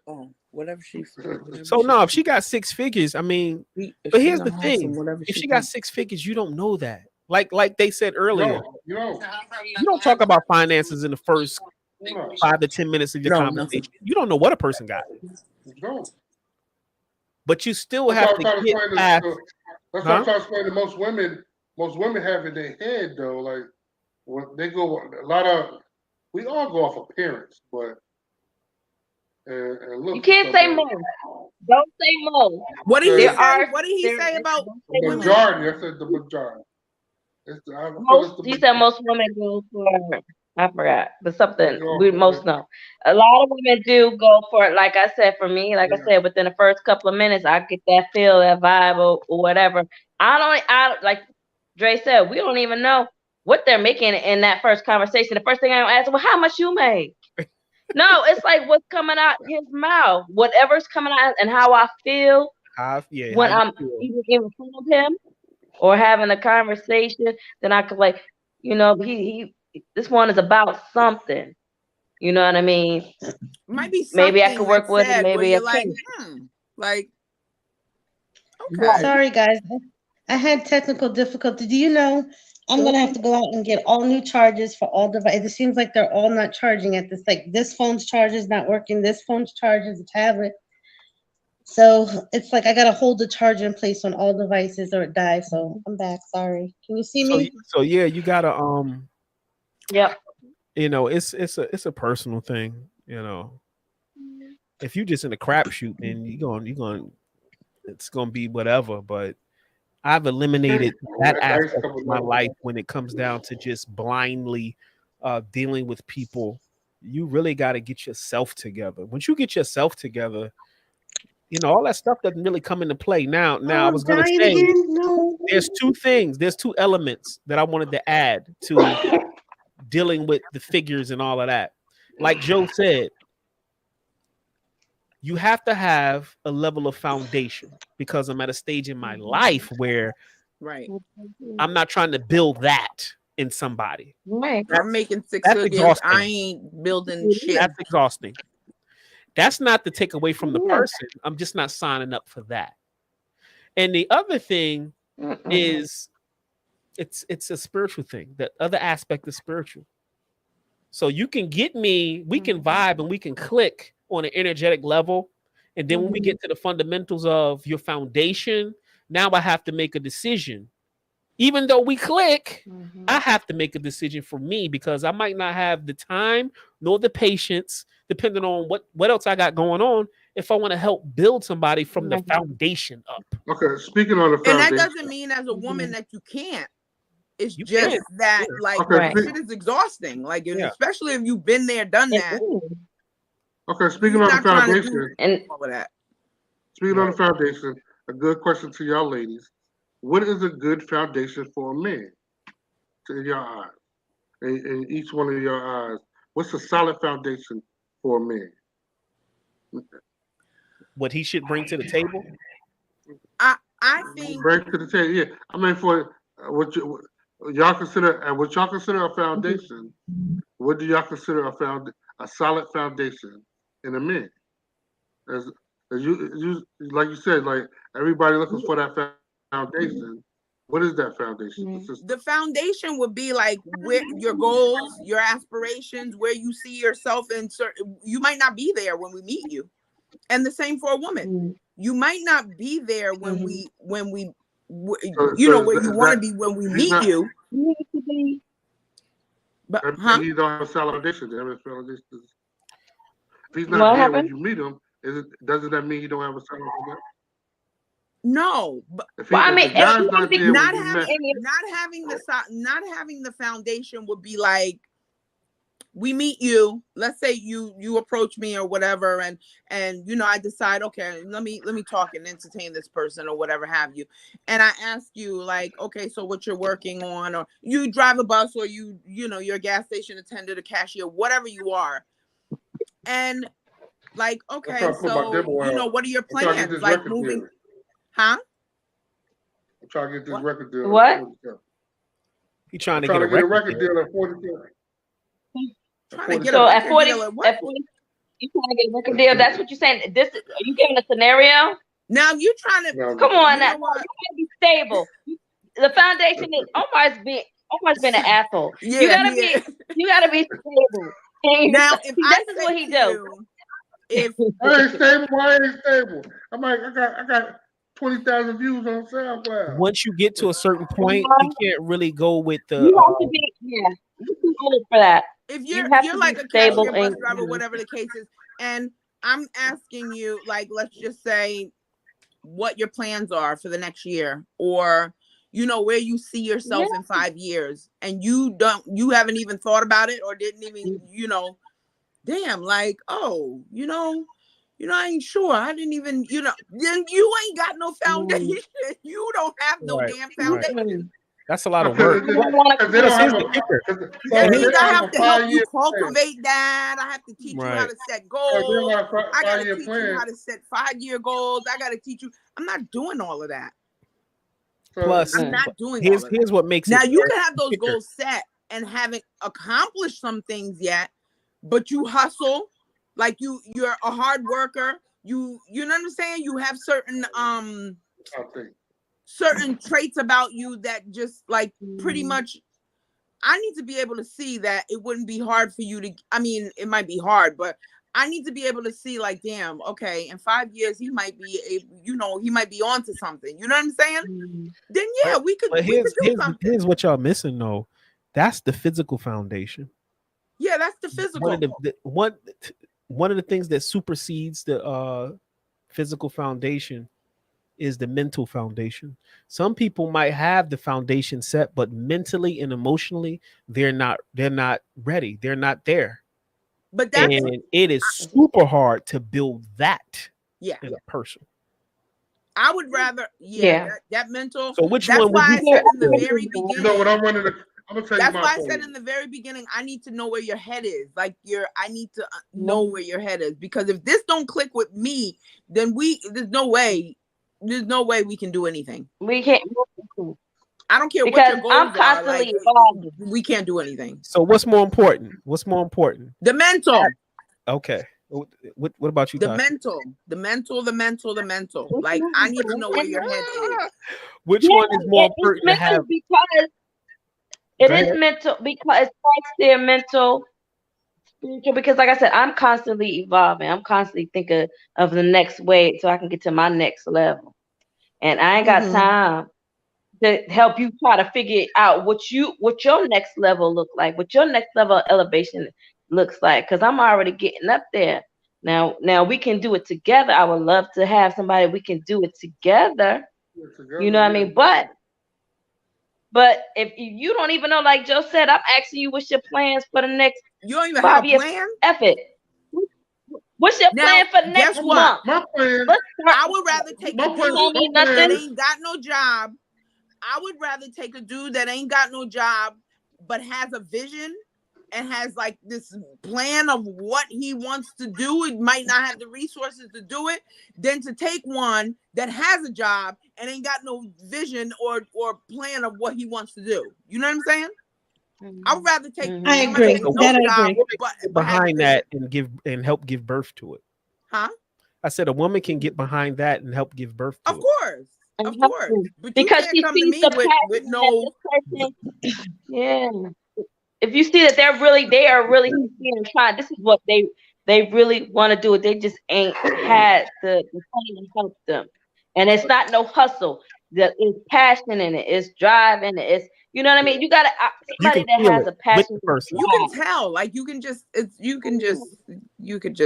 tell. I think I've been through too much in my life. I've struggled. I've raised kids. I've done all of this extra stuff to get to, and I don't even feel like I'm where I, I aspire to be, but I've done a lot to get to where I'm at now. I think with you and Tasha, but I'm not trying to baby nobody or raise no kids, because that's stuff you do with your kids. Set your goals, figure out where you want to go, what you want to do, blah. That you do that with kids. You know what? I think what you and Tasha are saying, we're saying, and what's sad is that when that broadcaster came out and said what she said in the first aspect, and what I think that when you sometimes, you know how sometimes we feel like we should be able to speak generally and not have to have it depicted. Like, you should be able to have that what is that cognitive understanding to know what I'm saying, to not have to break down my words, so that you can simply understand.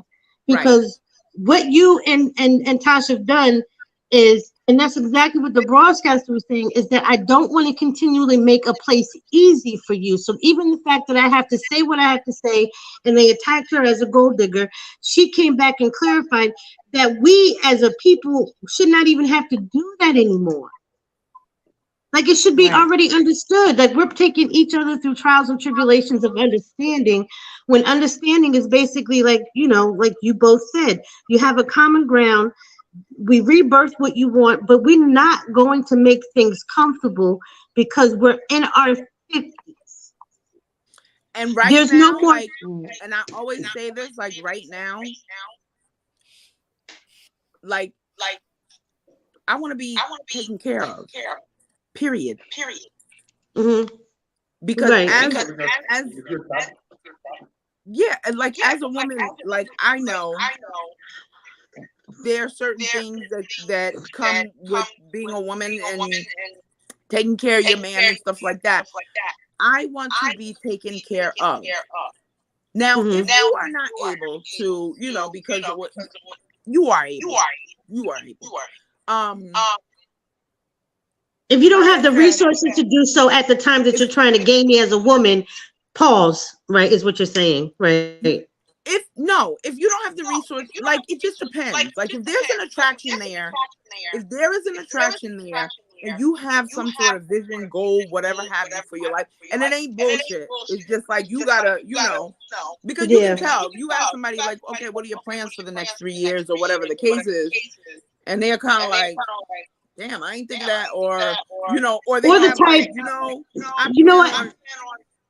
The type, I think, because I've recently experienced that, like, they'll say something that they want, and be like, okay, we're going to go here. I thought this would be a cool date or outing since it goes along to what you want. And it'll be like, Okay. And then they're asking you all the questions about, well, no, you need to go and learn because that's not what I want to do. I'm taking you to the source to learn, to network you into it. It is not about what I know about the organization or what we're doing or whatever the situation is. And they question you. And that again falls into the alignment of where um, we women are being perceived too, not mean, but too picky, maybe, because um, not everything that should be understood needs to be explained or has needs to words. And then they're looking for coddling.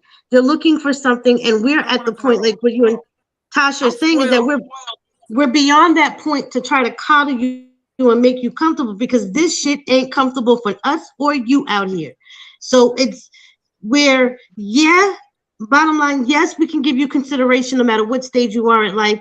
But if you're contemplating and you're already showing signs of stagnancy, we will no longer continue that. And that's where we are as women. But we get looked at gold diggers. And it's not as gold digging, is that we're on a different level of life of what we want. So when you want Before to, I if turned you're 40, approaching us and you want us to step down a little bit to come to be able to build something with you, we're going to be stepping down. We're not settling. We're stepping down to your level. But then we get hurt because now you're not up to par and we came down the level. It could work with men on the opposite as well, where we try to step up and then we're really not up to par. But when at the end of the day, like what Joe and Tasha say, is that if you have that first attraction and it connects and you have the conversation and you understand each other, then then we it's could just build something. basically on the cap. I have trouble with this word. It's based off of the cap Cap. compatibility, Oh, compatibility. the compatibility to where you're, because no one's taking, everybody's thinking this is to jump into a relationship and they're forgetting about the whole courting and dating phase. I'll You step understand? down. Mhm. I'll step down to get you. But when I step, you better be Right, ready to right, come up. right. You better be Right, ready to come right, up. right. And it doesn't mean that we mean right now. It's because that whole courting and really dating stage is really important because that's where a lot of where dating is not a waste of time. It's basically so that you can decide communicably if this is going to work or not to have animosity or beef with someone or mad because he moved on to the next woman or she moved on to the next man. It just did not work out for a relationship. That's what the whole purpose of dating or courting or whatever is for, to know what that one conversation you're not going to have overnight. It does take time to, so people looking for microwave results for things that take time to build. You're looking for And I something to like be the resolved. things, like I said, the biggest turn off for me is like somebody showing off their car, their house, their money, blah, blah, blah, whatever. I hate Because that. I can Yeah. have those things myself. You know what I'm saying? Like, Omar, are you eating another popsicle? that's my biggest Oh, turn off. However,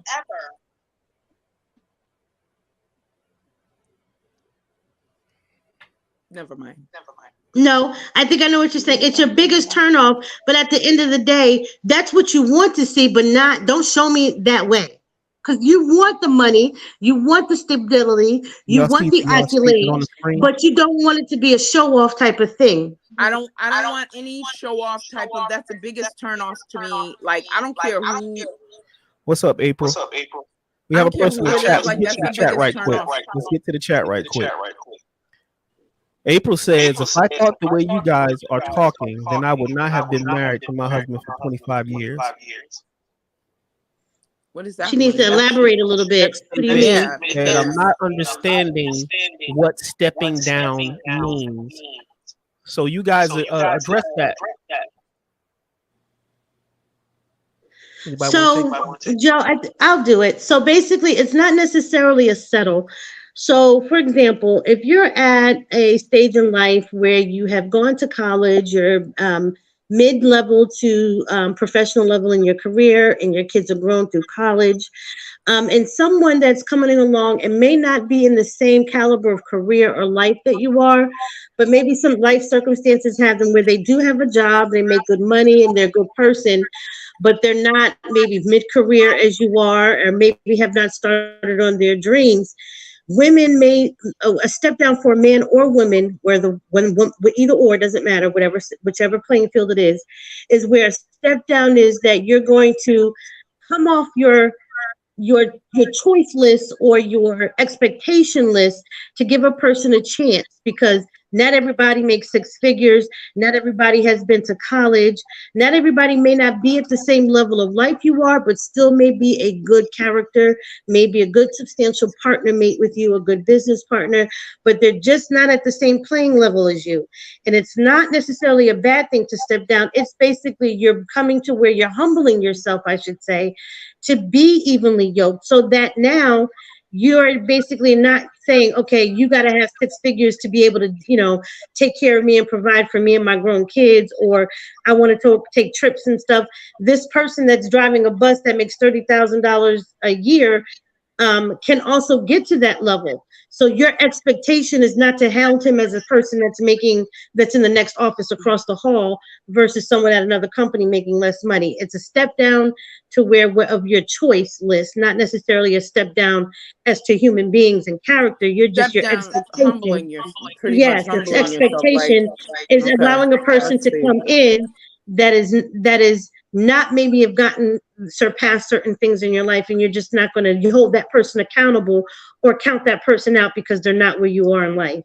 So you it's called a step down.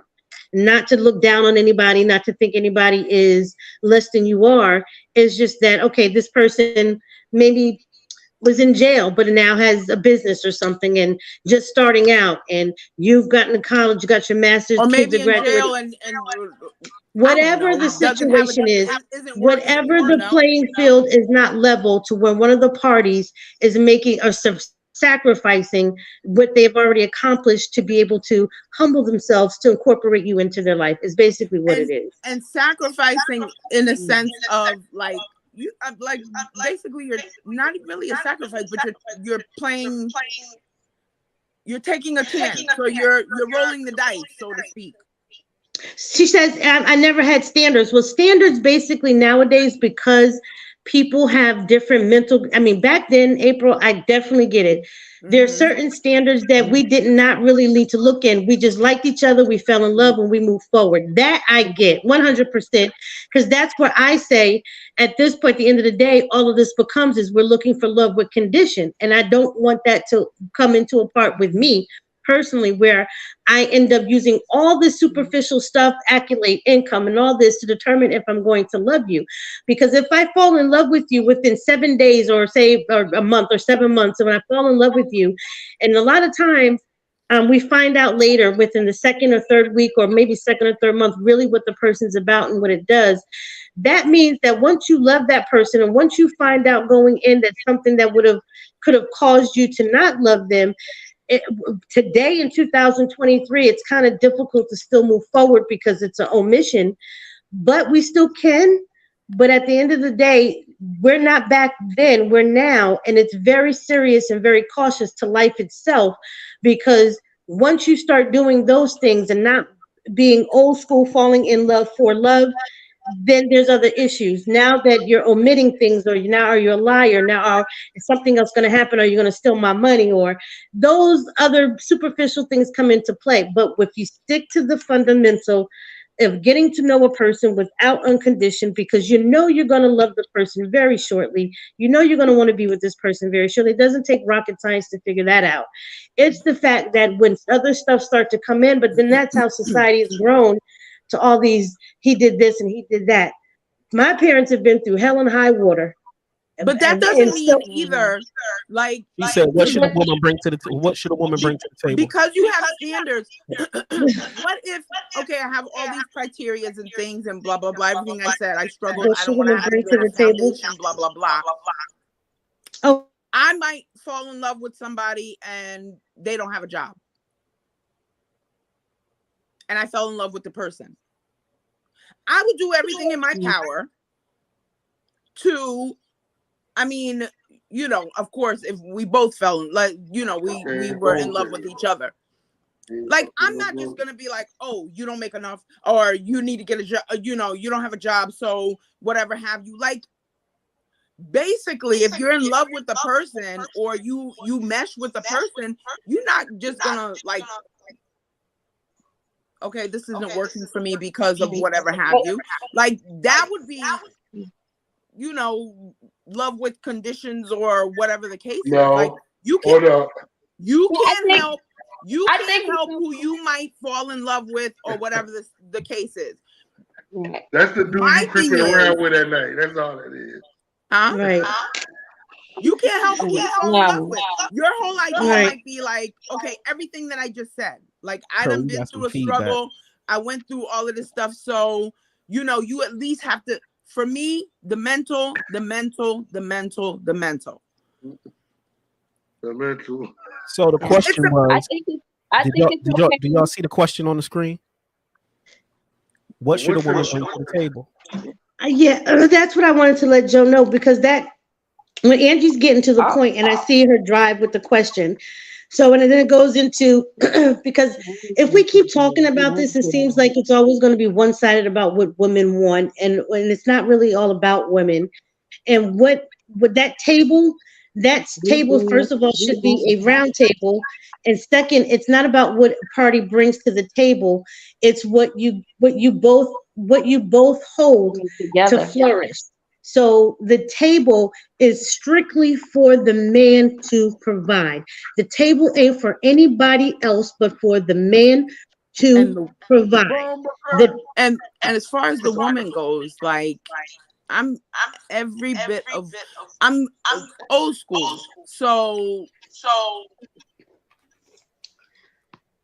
everything that a woman is supposed to do womanly, like the things that we don't even see anymore or whatever the case is, like that and then some. Like so you saying it's a whole a man supposed to different bring ballgame all with this me. stuff to the table. Curry, Not you have supposed to to mute bring until they get finished, because you got feedback. It's a whole different ballgame with me. Like when, like as far as what does a woman bring to the table? Like, but you just had list. I'll bring to the table. You just had a list of conversation and a whole hour conversation what a man supposed to bring, and you just saying a woman just supposed to bring what a woman brings to the table. What is that? I'm a caterer. I'm a I nurturer. think I'm a healer. I wanted to address the table. You name it. He will get that. Hands down. Whatever it is. Like if I'm married in a situation, whatever the case is, like what he wants is what he will get. Like hands down, I would take care of mine. And with that being said, this is something that a lot of women need to understand. Right. So it's not about money and all of that. Like I'm a nurturer, I'm a caterer, I'm a healer. I'm gonna make sure he's good. He's not gonna want for anything. Like in that sense, I mean, men. And you know what that does, Omar? That puts a man in a position to make sure that he takes care of that woman by any means necessary. Exactly. Because he's making sure he's not wanting for anything. And I think that's what people are missing. That when a woman puts you in a position where she's really treating you royal, she's setting you up to be great. There is no excuse why she should not have X, he Y, is king. Period.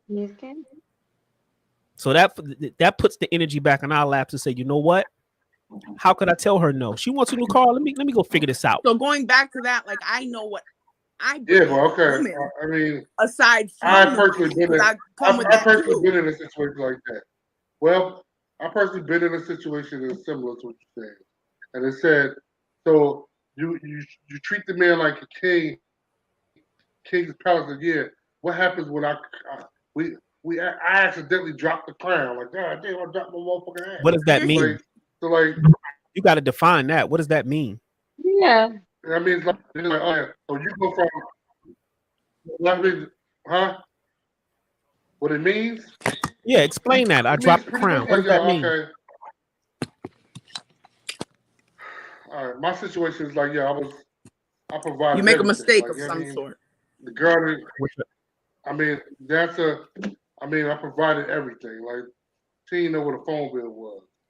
Like, so. Omar, I need you to tell me what dropping the crown means, brother. Sound like to me trying to get away from dropping the crown. It's like, so like, my business, I had all the plans. Huh? That's tell your part, but tell tell the truth on your part. Go ahead. How you drop the crown? Tell my part. I dropped the crown. It's like I went from sky high to tank. Like yo, and it's like what does that mean? I got pretty much all Financially? right. I got caught up into the financially. Yeah, financially is like so. I provided everything that the woman wanted. So like whatever she wanted, her heart desired. I bought it and paid for it. Like down to cars, houses. Did she treat you like a king? She treated me like a king, yeah, until I dropped the crown. When I dropped the crown, and that's when the shit went. That goes back to what? That's loving you with conditions. Wait a minute. Let me pause Curry for a minute. That goes back to what Curry was saying. That's love with conditions. Love with conditions. Right, but I wanted to before because Angela, I think her name was Angie. That had a good point about this table thing. April. And April. I wanted to address this table because as you guys were talking, I was thinking about again everything that we said. And this table, if I think about being with my grandparents, the table was simply to where the man put forth something, no matter what it was, whether it was money, a slab of meat, whether it was his sperm. It's because this is a table, is a fictionary thing, whether it was his sperm. It's only simply for us to multiply. The man chose the woman on how we act as a due diligence as a woman on how we're going to carry out business that he brings home, how he brings his money, how we're going to divide it through the bills or invest, how we're going to raise our children. That's what we fundamentally bring to the table. We multiply what a man brings. Anything else as far as ambition, goals, drive, those are separate entities that as an individual man and woman should have to where they're building an empire. That has nothing to do with the table. The table is the only place where we bear all conversations and discuss what we need to do, and I multiply what he brings home. When we step away from the table, that means my dreams and aspirations have me go forth and set out what I need to do, whether I'm helping him or doing it for myself. That's what the table. But society has people thinking that each individual person in a relationship needs to bring something to a table. No, they don't. What they need to bring is bear all and love, honesty, and obey each other. That is it. We get too far into what society thinks. We're not white people. We don't give a fuck about how they do shit at the table and want to, oh, honey, this. No, we don't do that. If you want to be that way, that's fine if that works for you. But at the end of the day, when it's what we multiply is how we multiply and how we function in society to protect one another. That's the table. This other crap is just all superficial and deal with self. And so it's very important to go back because she brought up another thing and says, well, the gas station and the bus driver do provide. 100% correct. We as women get carried away and start talking about what we want as condition, and it has nothing to do when it comes to when you get down to that round table, what you learn, what you do out there in the street has nothing to do with what we're going to do at this table. It does not mean shit. What you do outside that house don't have nothing to do with what's on that table. If I went out and did a career and got a degree, what that does is now what I'm bringing to the table is the ability to learn how to multiply differently what the man is providing to set forth on the table. That's all it is. Because then again, with this conversation, sadly enough, it goes back to saying women need to stop thinking that we need something conditioned. What we need, no, we don't need anything to love. No, we don't. Because I don't need anything to love one of you all. I don't need a damn thing from you. What if I just fell in love with somebody and right, like they didn't, they weren't working or whatever happened. Like I just know what, like I know me. Y'all don't really know me, but I know me. Right. And I know how I am. So I don't want no half-ass nothing. Like I right. I don't. Right. I think it's okay as far as to want nurturing and loving and certain qualities or whatever in a partner. You should. You should right. want certain things in a partner. You know what I mean? That you feel right. you or make you Because you know what, at the end of the day, if you want to take it another way, the table is outside of the marriage. The table is basically the function of business. What we want for the table is for goals, aspirations, and business of what we want to aspire to do. Because at the end of the day, like you said, what you want in a person or what they bring to the table, because basically I can still love you and you don't have a damn thing to bring to the table, so that's still again a condition. You don't have to bring shit to the table but love, period. And the bear fruit, be prosperous and multiply. That's it. Anything else is extra. All that other stuff is extra.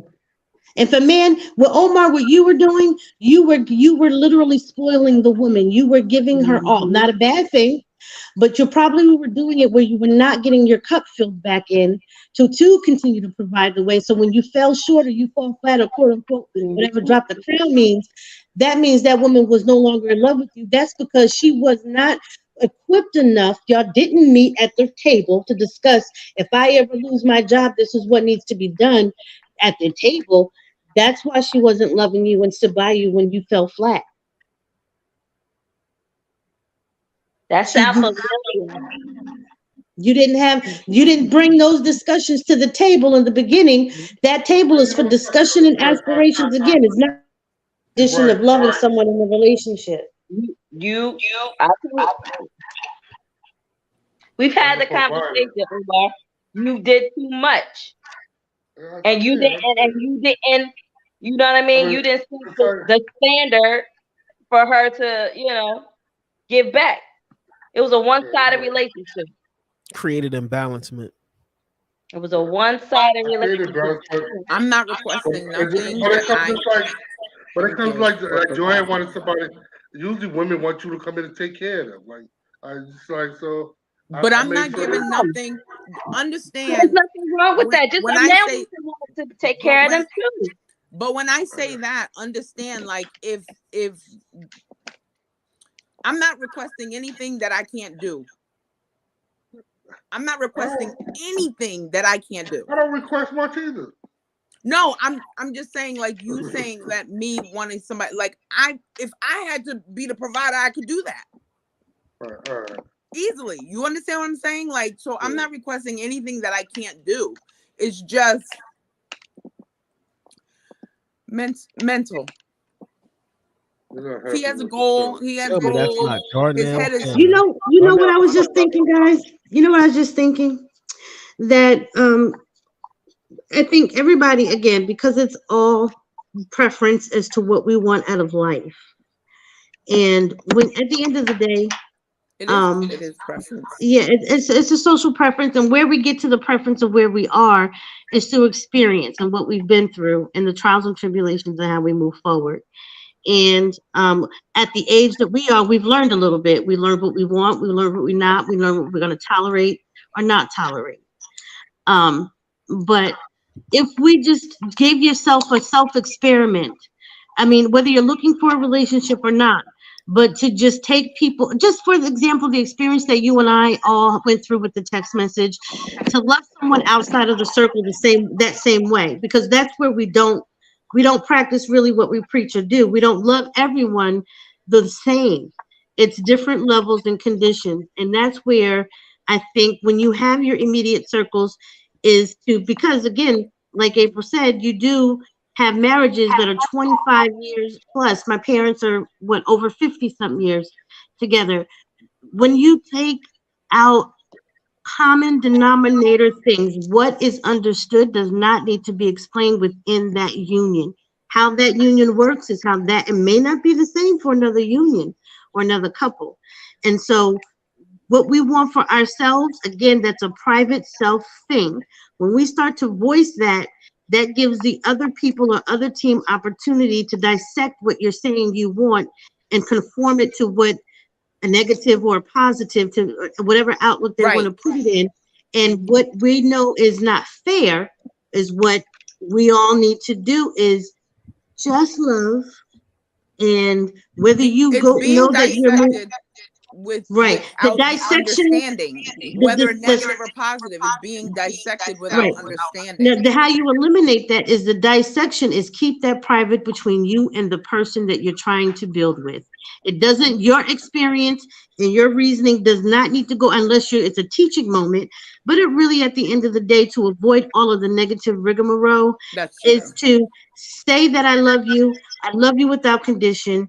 And then anything privately we discuss and how we work it, because someone's always going to have something to say, what they agree with or what they don't. Anything dealing with relationships is all opinion based because it's all experience based. If you want to deal with facts, then go read Dr. Phil's book about relationships or Oprah's book about relationships. That's where you'll find facts. If you want to live like them, do that. That's good. No, I'm nothing against it. All for it. Whatever makes you happy makes me happy. What you eat don't make me shit. Vice versa. So what we do need to do is, I've heard everybody say very good points on this, but at the bottom, at the end of the day, and I love you all unconditionally. I've bestowed this, like you say, I can't give you anything that I will not expect anything from you that I'm not willing to give. And if we just walk away from this particular show today and what people are saying, so that there's no distinction, no negativity about how you love, just love. Because I don't care if you're a bus driver. I love love. Everybody knows that. At the end of the day. So we're doing again, another reason why we do a disservice, because we get into the hiccup of what society thinks that we should do between men and women, and what we should bring to what this table's starting to really get on my nerve. Like, whatever the hell this fucking table, it's just basically soul connection and how you two move forward in providing and raising your children and feeding each other and loving each other, because it becomes hurt, because then we see it. It's always a team A and team B about something, and it's just ridiculous. You know what I learned? Another good question. This? Oh, go ahead.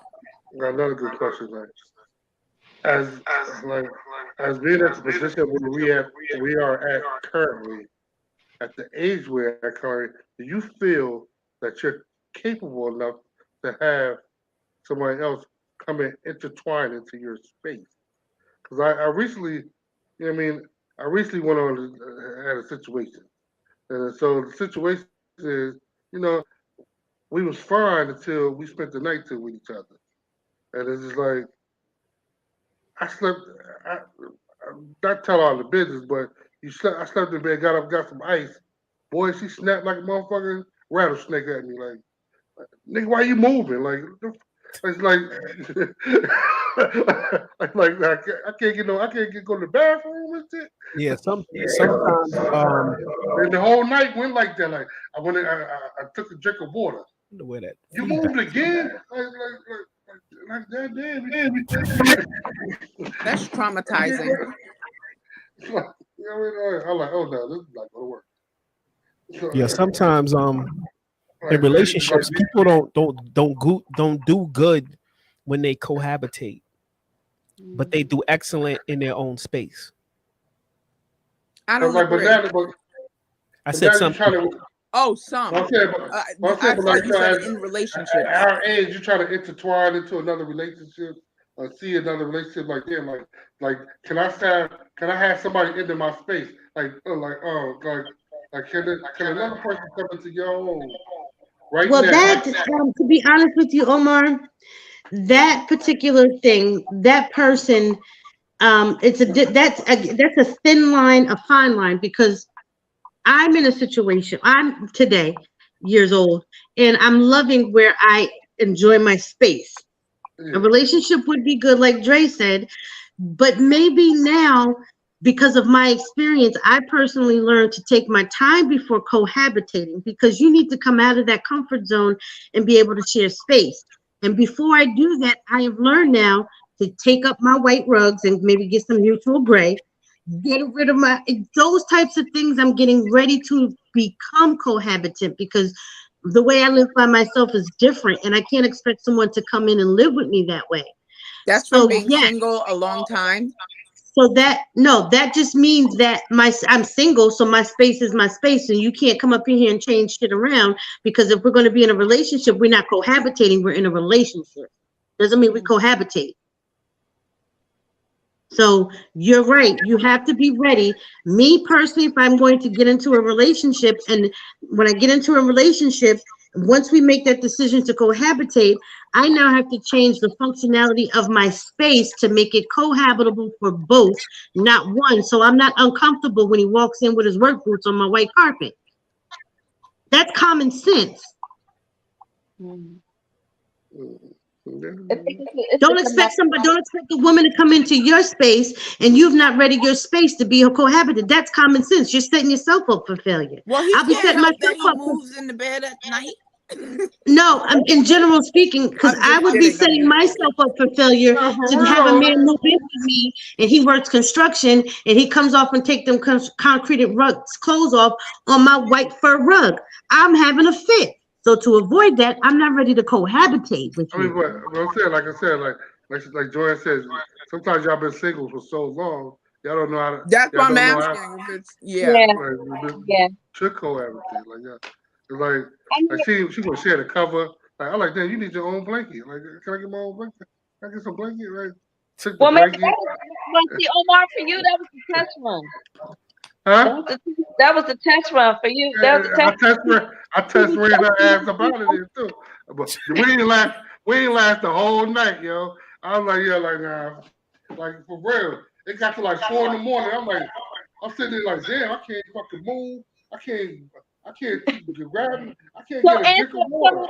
maybe Omar, I'm too passive. answer your own Like, you need to question. go home, Are get your you own ready? bed. Huh? Answer your own question. Are you ready Yeah, to? I'm ready.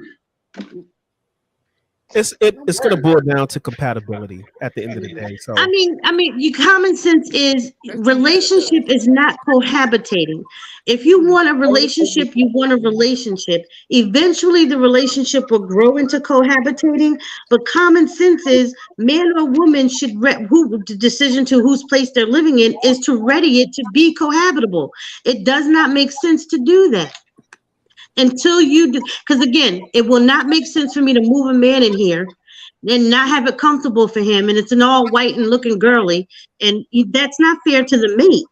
So that's just common sense. You know, what you want to do is you're ready to have a relationship and you want to either move someone in or move or whatever. And sometimes maybe the couple needs to look at, let's not live in my space or your space. Let's go get another place together so it could be our own, because everybody's going to have entitlement or attachment that can hinder a relationship. And not Mhm. you're not going to ready your space to be cohabitable. You're just setting yourself up for Okay, failure. on that same note. So So like on you that have, same note, you wait, would look at wait, hold on, Omar, for a second. To piggyback off of Curry, you have to ready your physical space and your spiritual and internal space too. Mm-hmm. Yes, Because ma'am. Yes, ma'am. Yes, ma'am. if you Yes, want to ma'am. be ready completely in here, then I'm gonna just speak for me because I guess my situation a little different because I'm single because life happened that way by death. You know what I mean? But if you ain't ready internally to accept on a new relationship, you know what I mean? You got to get yourself ready here, and then you get your space ready, on your outside physical world as well. Yes, It's like ma'am. Yes, ma'am. twofold. It needs to be twofold, and you got to the mental too. So maybe that's three. and Omar, Mental. April all right, said, sounds like you had someone who did not match your energy.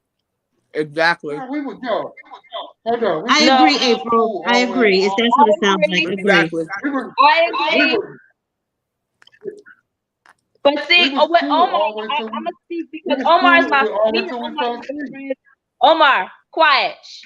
Me and Omar have been friends for a really, really, really long time, and I know all the shit. Let us Omar, know.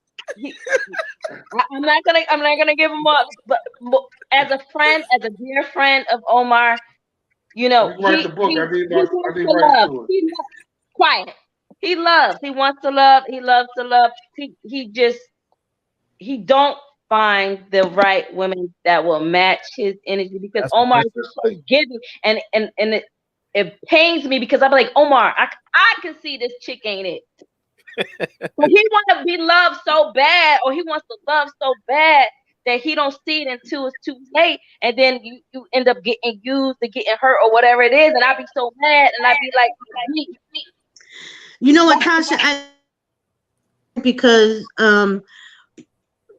again, we love and care for Omar, and Omar or any other man. Sometimes what you want might not be good for you. Just because you want it doesn't mean it's your equal. It doesn't mean it's your match. You just want it. And because you want it, you're willing to sacrifice or make sacrifices for something you want. And this with anybody. I'm not just speaking to Omar to single him out. But what we need to do is want the person, see that the person wants us just as much as we want them. That needs to be an equal leveling field of anything, period. It needs to be mutual. If it ain't mutual, then you don't give it too much energy and time. You don't need to find out anything else. You don't need to move in with them. You don't need to try a relationship. You need to cut it. So let's go back on that. And that self-work, Omar. That self-work is important. Let's go back to what Darnell said. You gotta do that in the work. You gotta do that in the work. Darnell said, if you're not happy with yourself, you should not be looking for someone else. Love yourself first, then the companion will add on to your happiness. Absolutely. Hey, Darnell, that's what's up. Yes, Darnell. Oh, that's Darnell Hannah. Hey, Darnell. Yep, Darnell, my boy. That's well, I'm gonna go back into the foundation, right? So he was in my paper class. When y'all looking for a stable dude, and you would look at me from on paper, it looked like I'm unstable. So I'm unstable for a reason. And like my reason is I move a lot. I don't stay nowhere 7% amount of time. I'm constantly moving.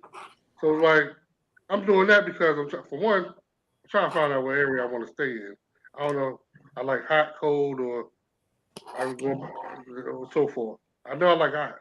I don't like the cold no more. I can't do snow. Nothing like that. So I learned my lesson with Jersey. I'm done with Jersey. But my kids are still there. I still kind of want to go back. So, but anyway, so on paper I look unstable, but I'm unstable for a reason because I'm waiting for, like you said, when you say you got 5-year goals, one of my 5-year goals is get married and build a house. I'm ready to build a house right now. But with all your so Omar, with all your inconsistencies or your unstableness, I'm not unstable. I'm not unstable. You look at me. Air quote you, my dear. Stay muted until this on live TV, not me and you.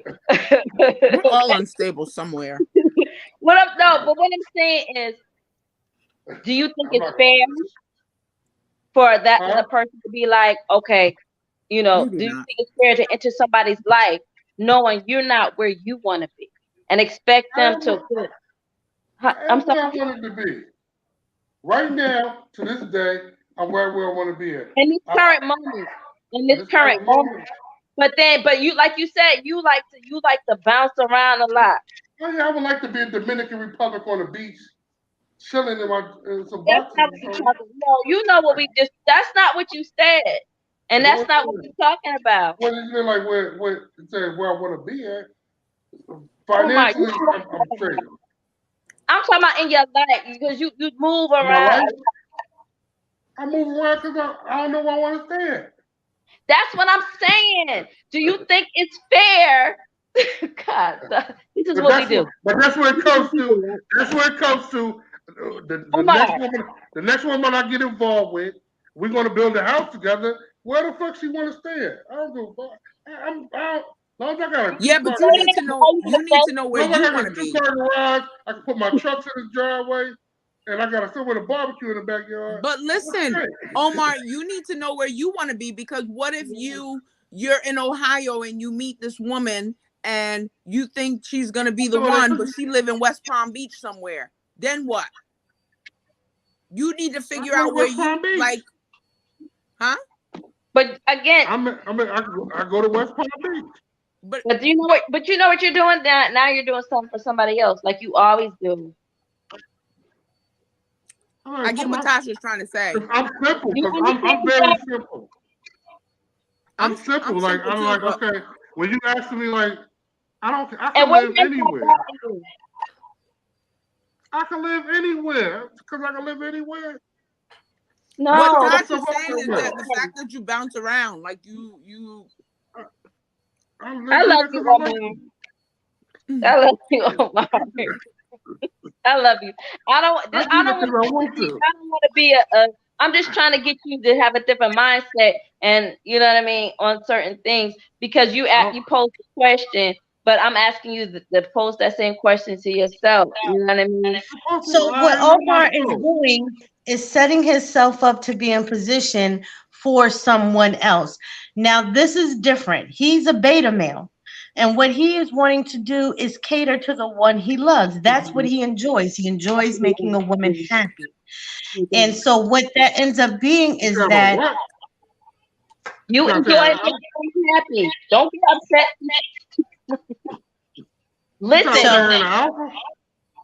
Oh my God. Oh my God. Listen.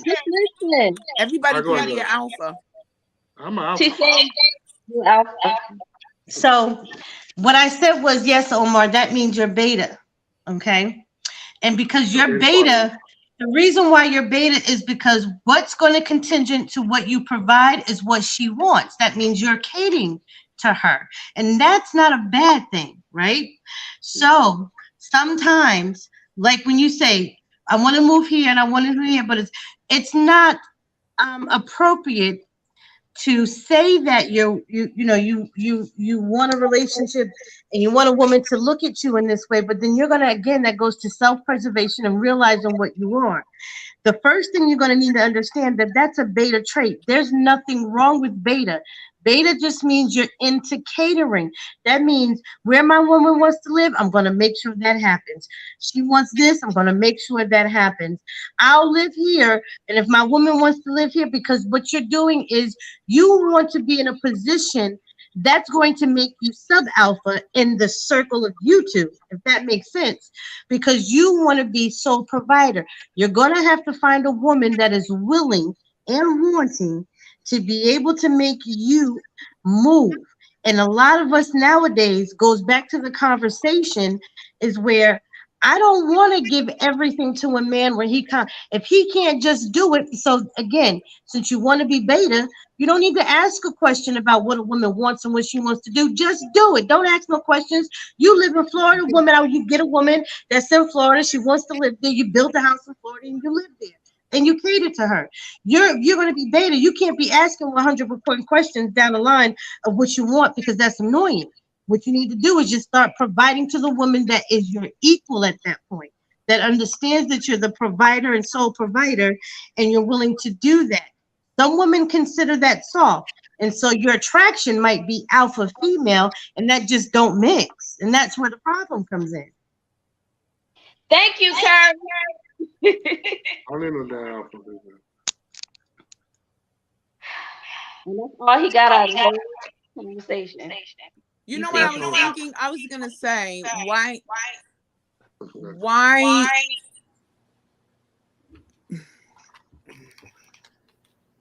wait for the woman? Like, I guess you want to build your house together.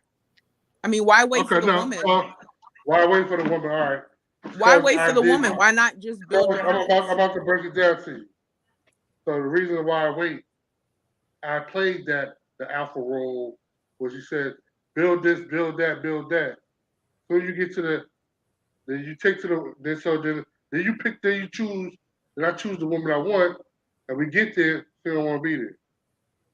So you done built up all this shit. I built up all this, did all this, and you don't want to be there. But Omar, you said you pick the woman you want, but you never said a woman that wants you. Yeah, I mean, yeah, you think they want you and stuff like that. But you got a notion. You ain't had. I was gonna say she's not the right, because like I don't think like if those are because to me it sounds like you wanna, I know you want a partner and you're gonna build a house together. You could build a house before you get the partner. Well, I feel like I want to live there. We ain't building so together. You're basing everything off of the potential person, then. Right. So that's where he said so then that becomes, again, you're truly, and that means you're kind-hearted person, you have a big heart and you're a giver, you're going to have to find a woman that gives you something. You can't no longer keep trying to do all this, Omar, and you're not being replenished. Again, that goes into take the time that you're spending alone, and that's where you need to find out who you are. Omar, I hope you meet somebody that treats you like a kid. She's gonna knock you off your feet. Yes. She's gonna knock you off your feet. Yes. Where's she at? You gotta do the work. You got a lot of internal work you gotta do, and she will come. You know, a lot of times when you get something is when you stop looking. Yes, Joe. Yes. You might think you're not looking, but you looking, because you talking about not building a house because you not gonna want to be there no more. You looking. I'm gonna be the old sugar daddy with the Cadillac on 100 spokes, getting down with a suit with a tracksuit on. And this is where our conversations always go left, me and him. And that's what you're putting out into the universe. When you get to that point, I'm like, who needs your rent paid? Goddamn. Oh my God! Listen to what you put out. Omar. Okay, see now. Okay, wait a minute. Stop the press. Stop the press. Because what I'm about to say is very serious. Omar, okay? Omar. We go way back. And it's not funny. At this point, it's no longer funny. There's no smile on my face at all. I'm trying not to smile, but because now this is where I get angry. Because what you're going to have to everybody shut up. Not that kind of angry. Not that kind of angry. I get angry at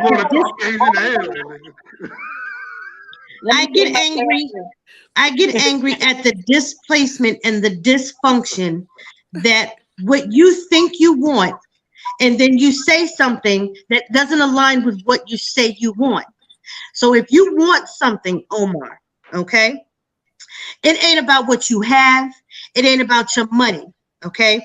What you're going to have to do is match. And I'm going to tell you this straight up from way back on 2 Avenue A in Freehold, New Jersey. What you are going to have to do is get what's inside of you to match your outside so that we can start seeing whatever is in you on the outside. Because right now I just see somebody that is playing around on the dating field, getting fucked up and getting their feelings hurt when they really don't deserve it. And then at the end of the day, you're spending big ass fucking money to please someone that isn't showing you the same ramification of the love you're given. That shit makes me angry. But at the end of the day, I got to be angry with you first because you're putting yourself in that goddamn pitfall of not allowing yourself to be who you are, who you say you are. And you come out there with this dumbass shit about being a sugar fucking daddy when that really ain't in you because you ain't built that way. Act accordingly to who you are and love how you love, but do it with an equal person. And it's not funny. It is not funny. Because ain't nothing in you. There ain't nothing in you. There ain't nothing in you that to make that to show someone that you somebody to fucking play with. Where is that in you? Now, if somebody's not being upfront and like direct with you, Omar, that's where you're going to have to start putting your foot down. That energy that you have on the inside has to match. You got to stop saying dumb shit out your mouth because if you want to be a sugar daddy, then roll that way. We ain't got a further conversation. Be that. But if you're talking about love and trying to be a substantial man and provide and cater to your woman, then you're going to have to go ahead and get whatever's on the inside that the way you love match the outside. And that's a physical work that you're going to have to take time and do and stop playing with people and stop letting people play with you. Omar, it seems like you'll take whatever comes like as far as attraction, and then if it fucks up, it just fucks up on to the next, and you'll try that too to see like, you know, each one that comes through, you just try until you pick. Right, and that's not fair to him. And that's no way fair to him. No way fair. You need to be selective. No. You're not selective. You need to be selective. Like, don't just pick what comes up. No, you're not. We've had the conversation. I'm so glad that Omar, build your house. I'm in the process of building a house right now. Build your house. And stay there. Build your house. Also, Omar, I just heard Tasha tell you something and basically re-go over something that you all talked about. You're going to have to stop saying, you're going to have to stop taking information and changing it to what you think and take it for what people say it is. It is exactly what they say it is, nothing indifferent. Wait, what did Tasha say?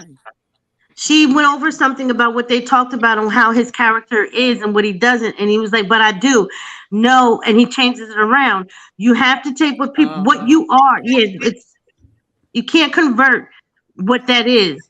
You can't say, yeah, I do. And yeah, no. You know what that shows? That shows a woman, whether she's alpha or beta, that she's not going to take you serious.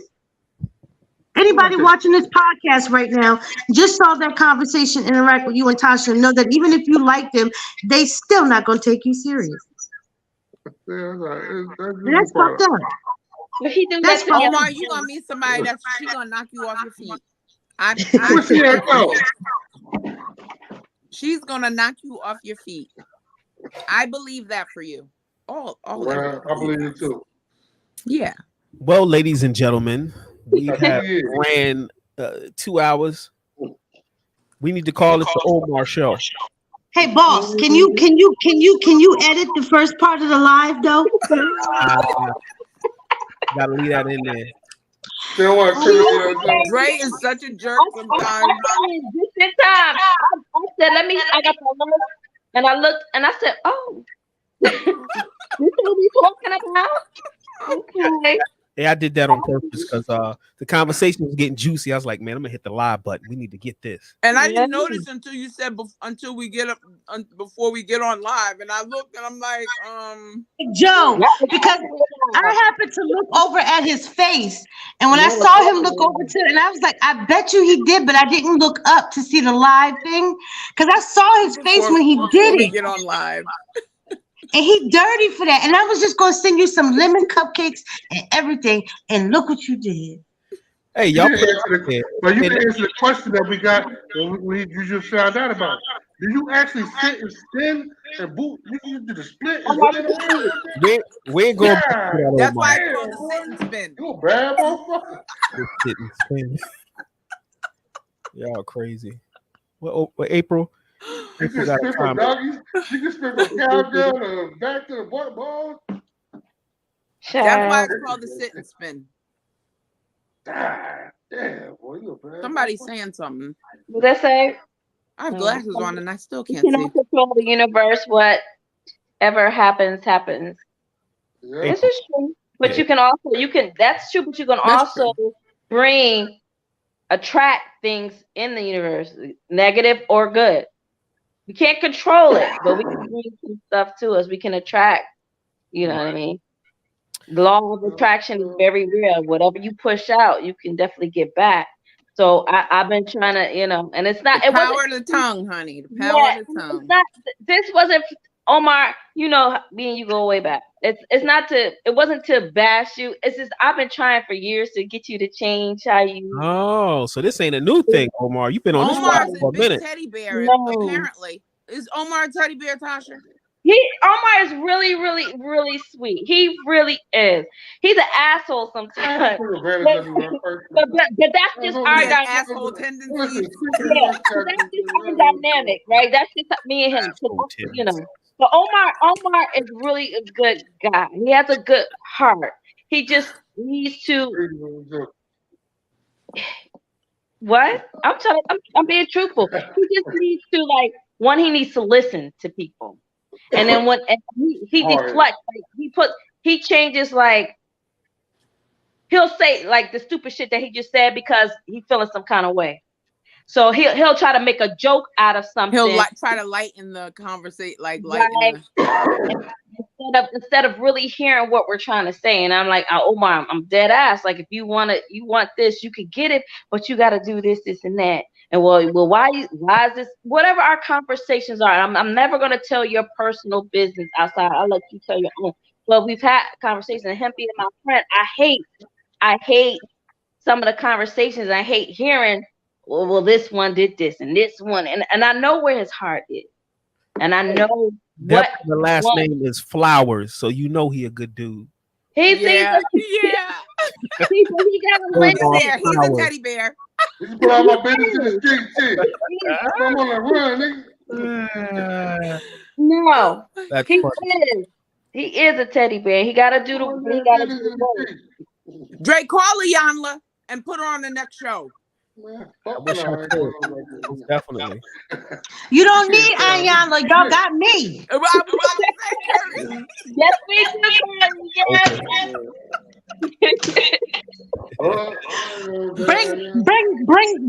Bring some Caucasians on. Oh my God. Lord have mercy. That would go viral. What's funny when I said it? Can y'all see my funny face? That would go viral. Yeah. But on that note, I'm gonna go ahead and call it a show. I enjoyed everybody. Like I said, it's been a minute since we did this, and yeah, man, we had a great time. I'm gonna say what's up to Darnell, Hannah. I ain't heard from this dude since '93. I'm gonna keep it a buck. Who's that? Yes. You remember Darnell? Yeah, Darnell, Hannah. We went to school with him.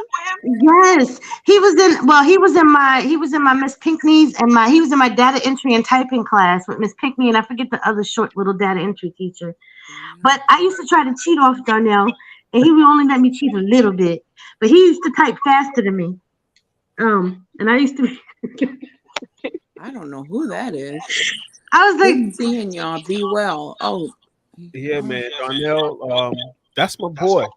yes, he's very sweet, very fun guy. Yeah. I'm gonna have to tell Mark that I heard from him. And thanks, April, for coming through and supporting, and everybody else who was in the chat and watching live. I appreciate people coming out today, and I appreciate you guys being very transparent and Lord, she don't forget nothing. That's you, Curry. Wow, that's funny. But yeah, man, I love y'all. And next show we'll be back. P.O.D. put out the rec. I am your brother Mordeed, and y'all be safe and catch us on the other side. All right.